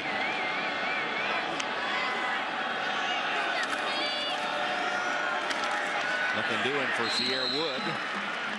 That'll be 2 yards in the minus column with Chris Norman and Marcus Rush on defense for the Spartans. You mentioned those 2 turnovers early, Mike. They came in the first 3 possessions. 2 turnovers the first 3 possessions by Notre Dame, but none in their last 5. So the thing that has plagued them all season long at the moment under control.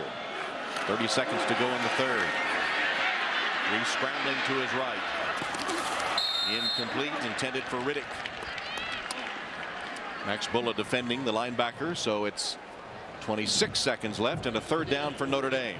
And Pickleman got immediate pressure, and Bulla, who's an interesting kid with his bloodlines here at Michigan State, had great coverage. Bulla's grandfather Hank was on the Spartans 1952 Rose Bowl team. His father Shane played at Michigan State. His uncle Chuck did as well. In fact, holds the Michigan State record for 175 tackles. But on the other side of his family, Jim Morris Sr., his maternal grandfather, played at Notre Dame. And his mom went to Notre Dame and met Max's father during a smoker down there when he came down from East Lansing. Cierre Wood. That was a forward pass caught by Wood. Well short of 1st down yardage on what is likely the last play of the 3rd quarter. Corey Freeman wasn't fooled. And that's a big stop. Now you get forced them to punt the football, and you should get real good field position. So if you're a Spartan fan, hang in there because they're going to get great field position heading into 4th quarter. And that will bring the 3rd to a close with Notre Dame leading Michigan State 28-10. Back to Notre Dame Stadium after these messages from your local NBC station. You're watching Notre Dame football presented by Coke Zero. There are our score by quarters brought to you by Coke Zero. Irish looking good, leading 28-10, although remember they were ahead of Michigan 24-7 starting the 4th quarter last week and gave up 28 points in the 4th. Punt there by Ben Turk. Takes a good Irish roll. Wasn't a pretty thing, but he'll wind up getting 44 yards out of it.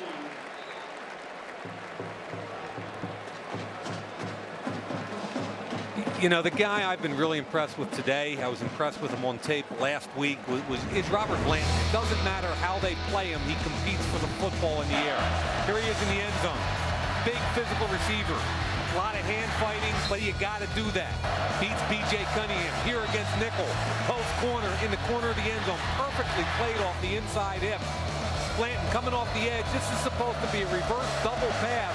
He gets a big sack. Huge game for Blanton, and I think he's played well all season long. Robert Blanton, son of a retired Air Force stepfather, moved around a bit, even lived in Italy as a child, and still says yes sir and no sir when you address him. some of that military background. He said his stepdad gave him a lot of inspiration, taught him discipline, and now retired in the Charlotte, North Carolina area with the rest of his family. He said it's a very close-knit, tight family. He doesn't say a whole lot, and everything's yes sir, no sir, but he looks you in the eye, and you can tell when he plays corner, he's extremely confident.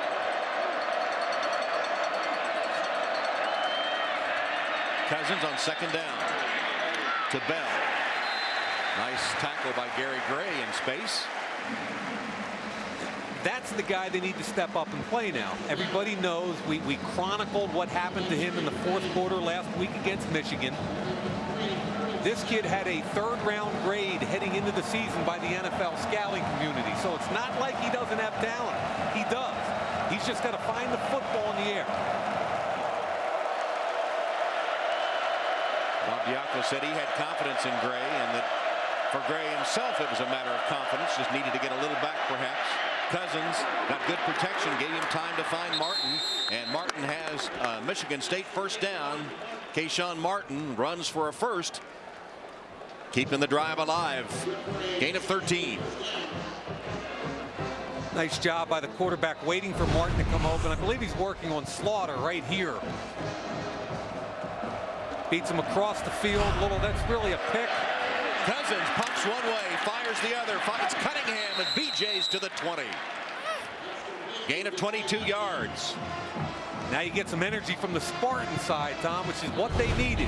Short punt, now back-to-back completions. Look what happens. Blanton comes up, he thinks that's a little bit not a trick play, but every team that runs spread bubble screen runs that play. They fake the bubble, hope the corner and the safety come up, and throw it behind to B.J. Cunningham. Trip receivers top of the screen. Bell up the middle to the 15-yard line. This looks more like what Michigan State wants. Nice outside zone play there, coming off the big play of the previous play to B.J. Cunningham. You've got to be extremely aware of their personnel groupings. And right now they've got 3 wide receivers, a tight end, and a back. It's called 11 personnel. They spread the field and either throw it or run zone. Cousins fakes the handoff, throws it kind of behind Martin, who makes the catch, and then goes out of bounds. That was Robert Blanton making another play for the Irish defense. Fake the zone, trying to suck in the defense, and they whip it out wide. Here's Blanton. There's the block. Cunningham, great job staying outside. Cunningham's got to do a better job on the block, but give Blanton credit for beating him to the correct side, which is to the sideline side, and not let him outside. Here's third down and 5 from the Notre Dame 16-yard line. Jump, tight end jump. Offense, number 80. 5-yard penalty. Still second down. Sims, the false start, and so that costs them 5 yards. Big tight end right here. Deion Sims. There's the jump. Clearly offsides. Creates a whole different situation at 3rd and 10. Notre Dame comes in with their nickel now. Zeke Mata comes in. Cousins underneath to Bell, hoping he can make a miss, and he's hit hard and drops inside the 20-yard line. And Tuitt was the first to get there. Calabrese also got a piece of the action. And so on 4th down and 7, and Conroy is on for a field goal attempt. This is what you want on 3rd and 10. You want them to throw it underneath, and then you rally up and make a tackle. Excellent job. Hold them to a 3-yard gain. Conroy, 35-yard attempt. Picks it up and through. So Dan Conroy with the field goal narrows the count. It's now Notre Dame 28 and Michigan State 13. Tom Hammond, Mike Mayock, and Alex Flanagan. Notre Dame Stadium, the winless Irish, the 2-0 Spartans. 10:56 to go in the game. It's 28-13 after The Spartans just recorded a field goal. Uma's kickoff taken by George Atkinson III, who had an 89-yard touchdown. He fumbled that one, but looks like he got back on it. Or did he? I thought he did. And on his kickoff return, I almost thought the kicker stripped him just as he broke free of the kicker. You've got to protect the football. Here he is, ball's in his right hand. Now right there you got to protect it. Good strip right there. Looked like it was number 47, who's Jeremy Gaynor. Right there on the strip. And it might have been Setterbo because they've got two 47s, Tom. So I'm going to give them both credit, okay? Good. So Atkinson able to get back on the football. So Michigan State getting that 35-yard field goal, their first points in over 30 minutes of play. And make it 28-13. A touchdown there might have had the Irish thinking about last week, and those 28 fourth quarter points surrendered to the Wolverines. But instead they hold them to 3 and take over at the 27-yard line.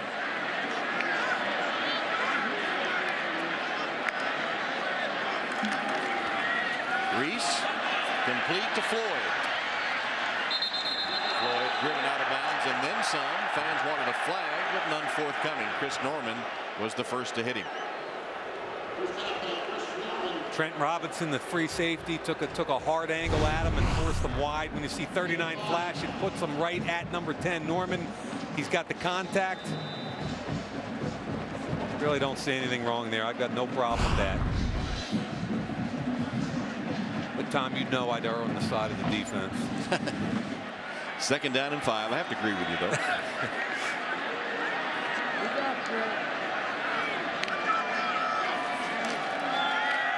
Reese under pressure.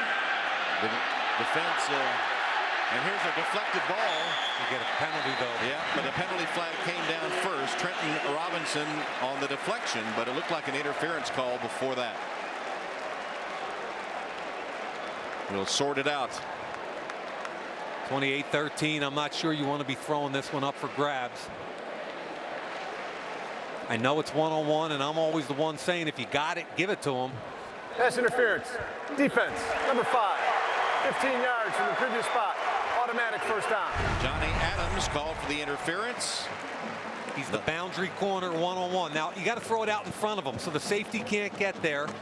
I'm always the one that says, yeah, if you got one-on-one, take a shot. Let's give Johnny Adams some credit. Look at the hand all over him right there. And no question, that's a good call. He's got him horse collared, and that is a huge, huge play for Notre Dame. Nullifies the interception, keeps the Irish going as they now put it in play from the 47. Freshman Koyak in motion. Wood continues to drive with about 5 Spartans hanging on.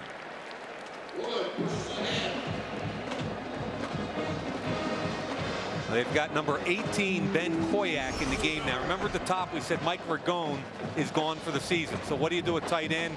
Well, it's been mostly a one tight end offense all day long. That last snap, Koyak came in, and they're right back to their 3 wide, 1 tight end offense. And Koyak, a freshman from Oil City, Pennsylvania. All-stater there at Oil City High School. 6'5", 253.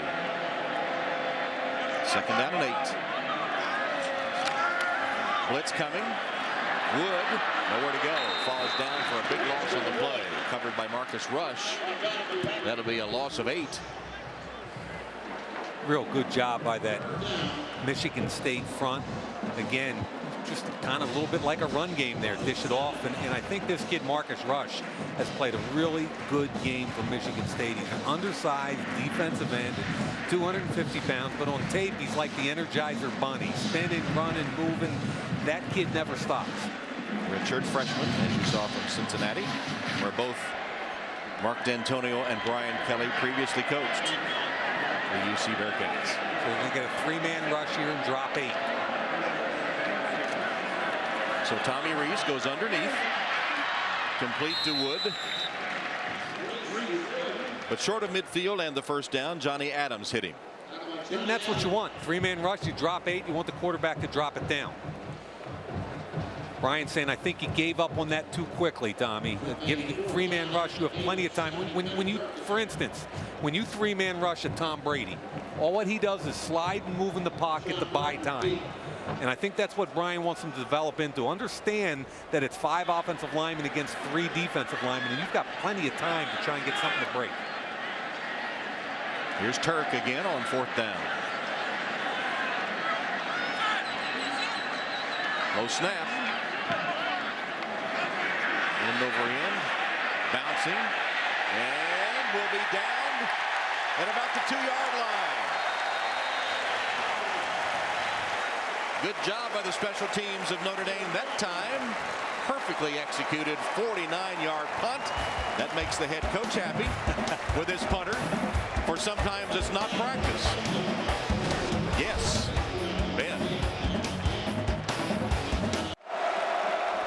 Here's Michigan State backed up to their own 1-yard line, trailing 28-13 with 7:52 to go.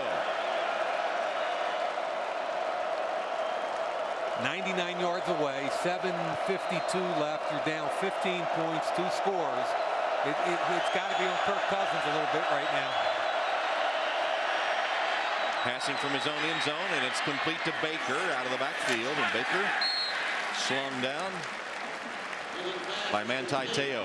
And the quarterback's getting them up over the line of scrimmage. You can see Kirk Cousins. Let's go, fellas.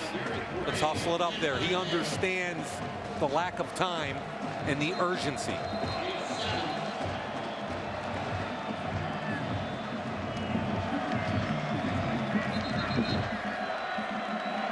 Official stopped the play. Looked like the trouble with the football. Ball boy.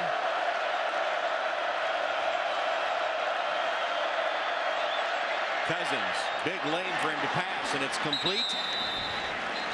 It's Linthicum. Good job. Gain of 15. Hits the tight end in between the linebacker Calabrese and the corner Gary Gray. But a flag down, and they'll call it back.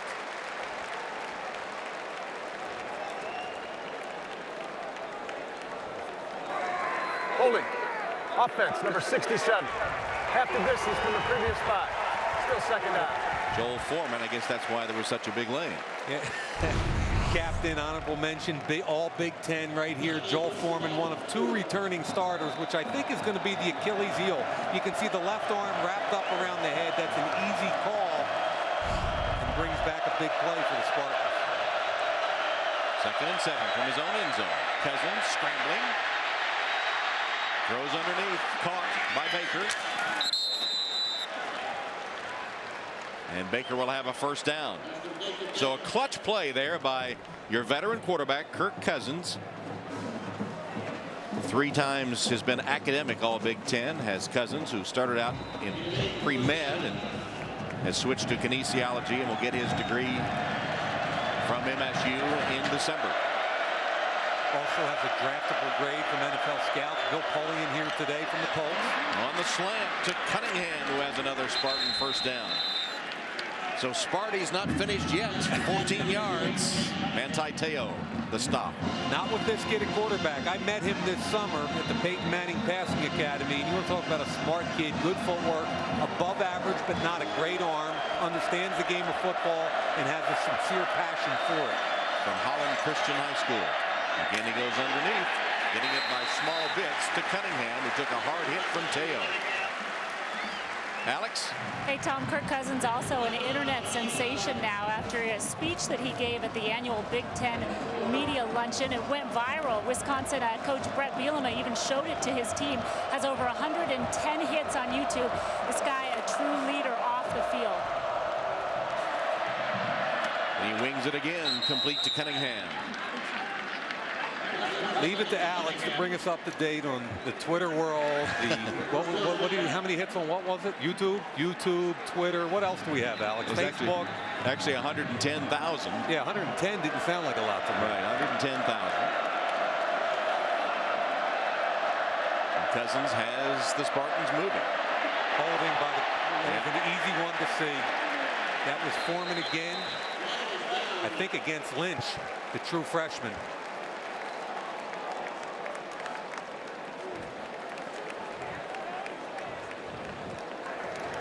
Holding. Number 67 offense. 10 yards from the previous spot. Repeat first down. This is an obvious one. I think everybody in the stadium saw this. Left guard, he's working against Aaron Lynch right here. And he reaches out. There's the tackle on Lynch. Take a look at the body type of Aaron Lynch, please. I mean, we're talking about a guy who's 18 years old.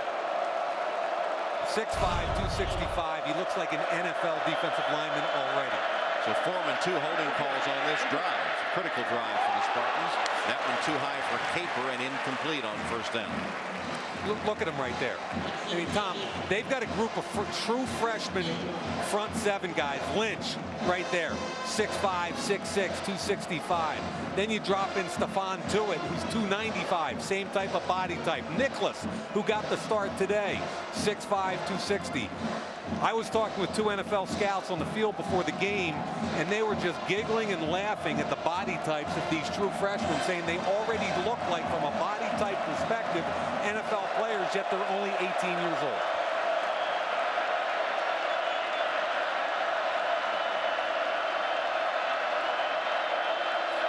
Three-man rush. Cousins has to go underneath again. Another flag is down. Capers on the reception.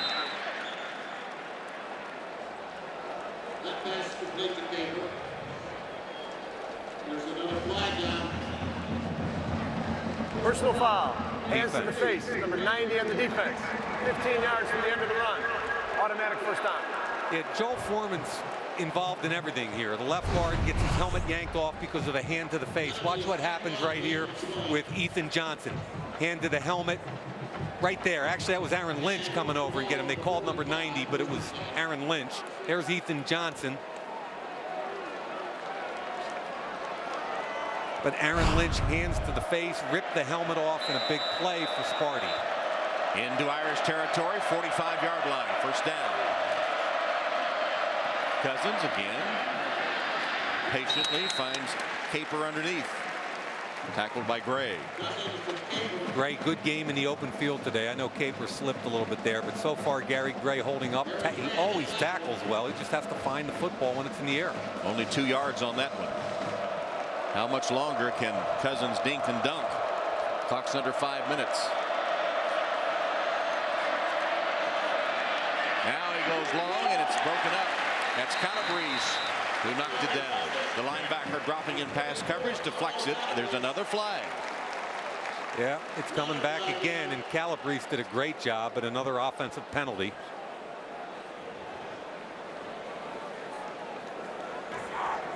Holding. Offense number 59. 10 yards from the previous spot. Still second down. This time it's Dan France called for the hold. Carlo Calabrese doing a really nice job. Watch him drop and then read the eyes of the quarterback Cousins.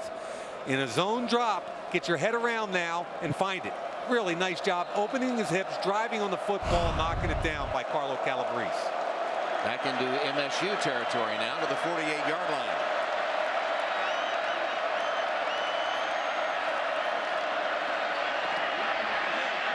Cousins for Cunningham, nearly intercepted. Harrison Smith made a break on the football, almost had it on the sideline. It falls incomplete. Tom, you sound like a defensive back coach. The break on the ball was the key. Harrison Smith sitting right here reading the quarterback. Watch when he steps his foot in the ground and breaks on the football when the quarterback, before he even throws it. 7 interceptions a year ago, and when he has his eyes on the quarterback, he's as good as any safety in the country. There are the eyes of Harrison Smith on that quarterback, Kirk Cousins.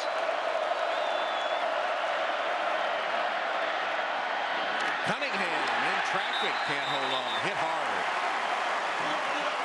Harrison Smith putting on a clinic right now at the free safety position, breaking on the football. No repeat of the defensive back debacle of a week ago. This time the Irish defenders up to the task. 3rd and about 17, so you know you're going to play deep. He's looking to his left. Watch the break right there. Great job coming over the top, playing the ball in the air. Zeke Mata and also Harrison Smith. Mike Sadler to punt. All the coaches down there at Notre Dame are saying alert fake. They're playing punt safe right here. I don't think they'll fake it, but that's what all the coaches are saying. Sattler does boot it. Goodman high, fair catch by Goodman. Fumbled it. That's what Michigan State was hoping for, a break like that and another turnover. Did they get it? Yep. Yes, they did. Michigan State ball. That is the most sure-handed of all their punt returners. The only reason Goodman is back there is to catch the football. Senior, I don't think he looked it in. He had good technique with his feet.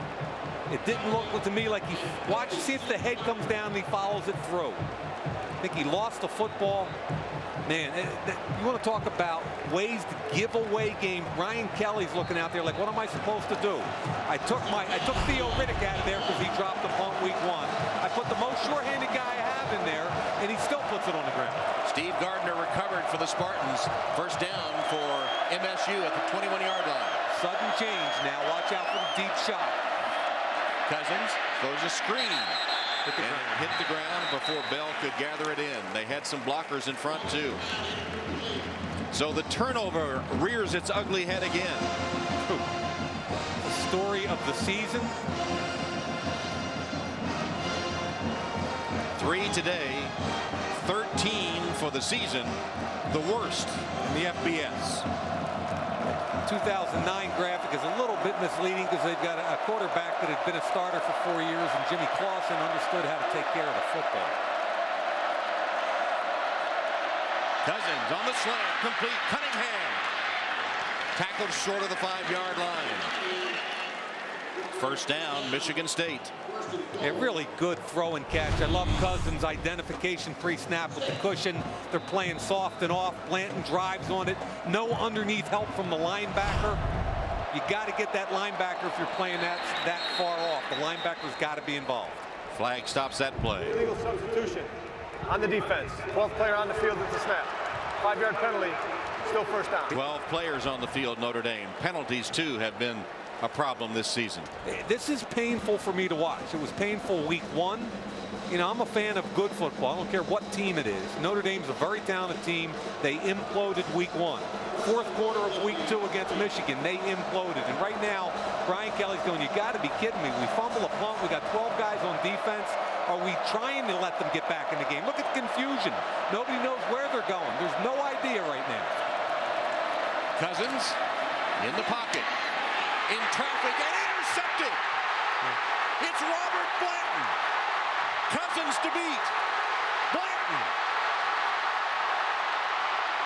Still working his way downfield. Finally will be ridden down just short of the 10-yard line.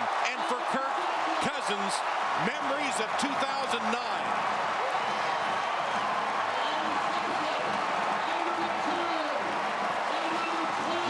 Blanton, interception, the 8th of his career, and he brought it 82 yards downfield. This is highly ironic in a season where everything's gone wrong. The Irish are caught pre-snap with no idea what's going on. They're trying to get it straightened out. There's a ton of confusion. Look, Carlo going this way, Carlo going that way, everybody pointing and yelling. No idea. And then how does it work out for you? I think it confused Kirk Cousins. He threw it into traffic, ball gets tipped, and Robert Blanton, who to me is the player of the game today, jumps the slant route and the receiver. That's not on Kirk Cousins, Tom. That was on the receiver, Keyshawn Martin, who stopped his route. He's running an arrow route. He's anticipating them to continue the route, and he doesn't. Great job by Blanton, but that's not on the quarterback. Have to feel sorry for Kirk Cousins, who threw the interception inside the final minute here in 2009 as Notre Dame won the game. Jonas Gray gets the handoff there. Timeout taken. 3:27 to go in the game. Notre Dame on top. 28-13 Notre Dame with 3:27 left. And time for our Sprint Unlimited update. All football, no limits. Wow. George Atkinson almost lost the football there, but went 89 for a touchdown on a kickoff return. And Cierre Wood, his first career 2-touchdown rushing game. And then just a moment ago, huh? Yeah, perhaps a defining moment on the season. Player of the game for me has been Blanton all game long. Huge interception in return. Blanton 3 tackles for loss, a sack, 3 pass breakups and an interception. That's a career for some D-backs. Wood stopped in his tracks. And another timeout by Michigan State stops the clock at 3:20. They're down to their final timeout. Now, Tom, here's why I say this is not on the quarterback. Keyshawn Martin, a wide receiver, he's running an arrow route. He's going to go here and then come back under. This is number 82 right here. Watch him. When he comes back under, he's got to continue the route. Watch him stop right there. Why are you stopping? He's throwing the football to where he anticipated him to come.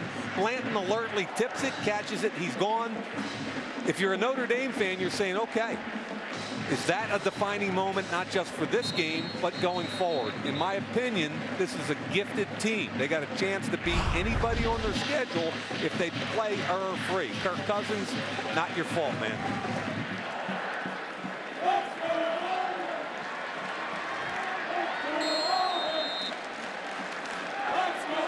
D'Antonio said before the game he was searching for an identity for his team. They've tried to battle back from adversity, but Notre Dame has had the upper hand, especially when they controlled the Michigan State running game. And you want to put that in the middle of the field for your place kicker, David Ruffler, because remember, it's a 2-score game right now at 15 points. You want to make this an 18-point game and just really put it away. So Michigan State uses its final timeout. 3:15 on the clock, and Ruffler will be coming on for the field goal attempt.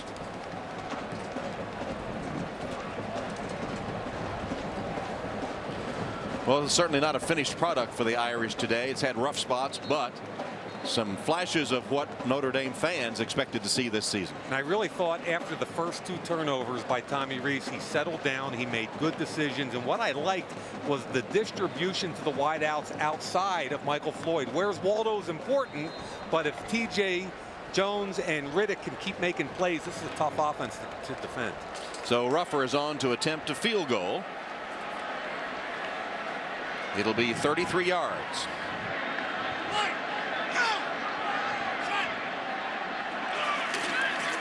And Ruffler boots it up and through. So Notre Dame gets the interception and the big return from Robert Blanton. They turn it into 3 points. It's now 31-13. Notre Dame cheerleaders finally with something to cheer about as the Irish look for their first win of the season and leading the 15th ranked Spartans 31-13. Brinza with the glowing shoes is going to kick it off. I don't know if I'm a fan of those shoes, Tom. I think they clash a little bit with the uni. I think they probably clash with any uni. Yeah? In this day and age, you never know what you're going to see on the field. How many colors are in that thing? Look at it. Kidding me? Good kickoff by Brinza, but a bit short. Taken by Nick Hill at about the 5. Made a nice cut back. Hill now down the sideline and forced out of bounds. He's done a good job returning kicks today. And Mike Elston, special teams coach, is not going to be happy with his kickoff team.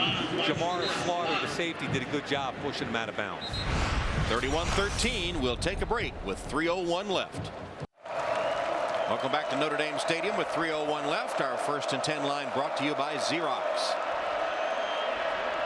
Michigan State. They were actually trying to set up a lateral there. Incomplete, intended for Linthicum. That was a potential hook and lateral to Keyshawn Martin, who was trailing the play. Stops the clock at 2:52.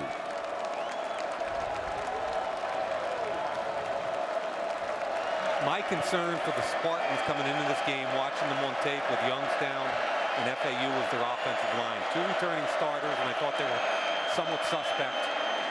Aaron Lynch chasing Cousins, who got rid of it to Cunningham. B.J. Cunningham has had 11 receptions today. Wow. And over 150 yards. That one went for 8. Close to 150 yards anyway. Left tackle Dan France is going to struggle right here with Aaron Lynch off the edge. Lynch forced him out of the pocket. 18-year-old true freshman. Cousins complete this one to Keith Nickel. Zeke Mata stops nickel short of the 35-yard line. Irish playing soft zone now. 3-man front. Cousins hit as he throws it for nickel, and it's incomplete. Aaron Lynch, 6'6", 265. More than France can handle right here. France, one-year starter, a sophomore. He was a defensive tackle who was moved to the offensive side during their bowl practice last year.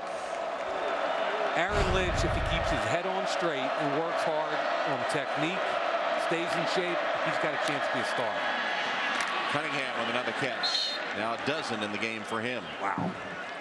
Slaughter and Mata, two of them, to take him to the turf. Tom, the Michigan State people felt like Cunningham was very comparable to Notre Dame star Michael Floyd, who also wears number 3. Yeah, big body receiver, aggressive hand snatcher.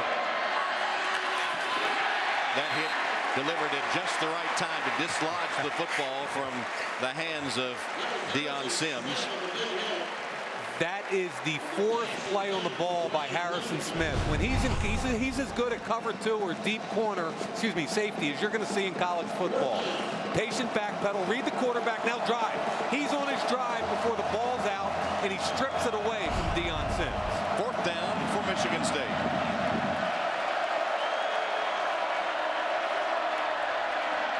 Cousins underneath. Nice move by Bell to pick up a 1st down for the Spartans, and then out of bounds. Stops the clock, 1:33. He's got pretty sweet feet for a big guy. 237 pounds. Quick little move to beat Gary Gray. Get the 1st down and get out of bounds. So swing the pass to Bell. Picks up a 1st down. But the clock down to 1:33. Michigan State has expended all of its timeouts. Future's bright. I mean, Stephon Tuitt, number 7, 295, a freshman, in there with Aaron Lynch, another true freshman.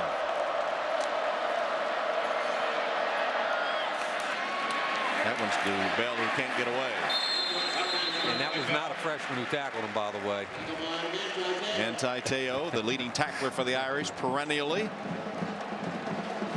Great leader he is. So impressed with him, trying to get his game better on all levels.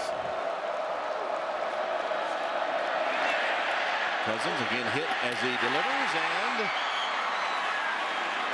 intended for nickel. Harrison Smith came up with it, but was out of bounds, with a big smile as he comes back onto the field of play. Look at Lynch again, right here. He's going to come between the tackle and the tight end. Talk about a big guy. Watch him jump right here. The cut block. Yeah, that running back wanted no parts of the true freshman, and here he is in game number 3 of his career here at Notre Dame, becoming a force. Low snap. Cousins picks it up, gets what he can out of it, which isn't much. Capron Lewis Moore covers him. It'll be another 4th down for the Spartans, and the clock inside the final minute. They can't stop it. And they got to go for it. Kirk Cousins making the call.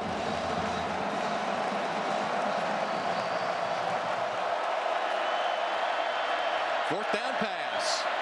Rifled, deflected, and incomplete. Harrison Smith again, intended for Deion Sims. He is reading the quarterback so well. That's his 5th play on the ball. He and Blanton have been outstanding. And for Coach Kelly, congratulations on the sideline. He said that he and his team had not given up. They were angry, if anything. They didn't have their heads down. They knew that they had cost themselves victories in the first 2. And they came down and took the field today with something to prove, and proved it. As I said, it wasn't exactly beautiful. They still had some rough edges. But they'll get that first win of the season. And to a man, they all say, we can still make a serious run this 2011 season. It's a heck of an effort. Offense, defense, a special teams touchdown on the 89-yard return by Atkinson. And so the Irish get their first win. Tommy Rees at quarterback. Again, the turnovers a problem, but they were able to overcome them to get their first victory of the season. Let's go to Alex, who has Coach Kelly. Thank you, Tom. Well, Coach, the secondary much maligned, criticized after last week's game, and then Robert Blanton comes up with the interception. Harrison Smith with some big plays on the ball. How much of a moment was that for your team? Well, it's what we needed. Obviously, giving the ball away here late in the game is not where we wanted to be, but our defense obviously felt like they played so much better against Michigan, and to feel like the game ended the way it did, they wanted to prove today that they were much better, and they did a good job. Your defense stopped what's supposed to be a very good running game. What did that say to you? Well, we knew two things. One, we had to find a way to run the ball offensively, and two, if you let them run the ball, it just sets up everything. When they have to throw the football, we feel like we had a good enough secondary that we could get it done. Tommy Rees, 2 turnovers in the first half. What's going through your mind? You know, in both instances, there are things that you could teach and work from. I thought he played a lot smarter in the second half, and he's still development, but that's the defending Big Ten champs. It's a good win for us. Thanks. All right, so in front of the Notre Dame student section now, players linking arms for the playing of the alma mater, Notre Dame, our mother.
So after a couple of frustrating losses, the Irish break through for their first victory of the season, and it comes over the 15th ranked and previously unbeaten Spartans of Michigan State by a final count of 31-13 as the victory march echoes throughout Notre Dame Stadium. And for a change, smiles on the Irish sideline as they leave the field.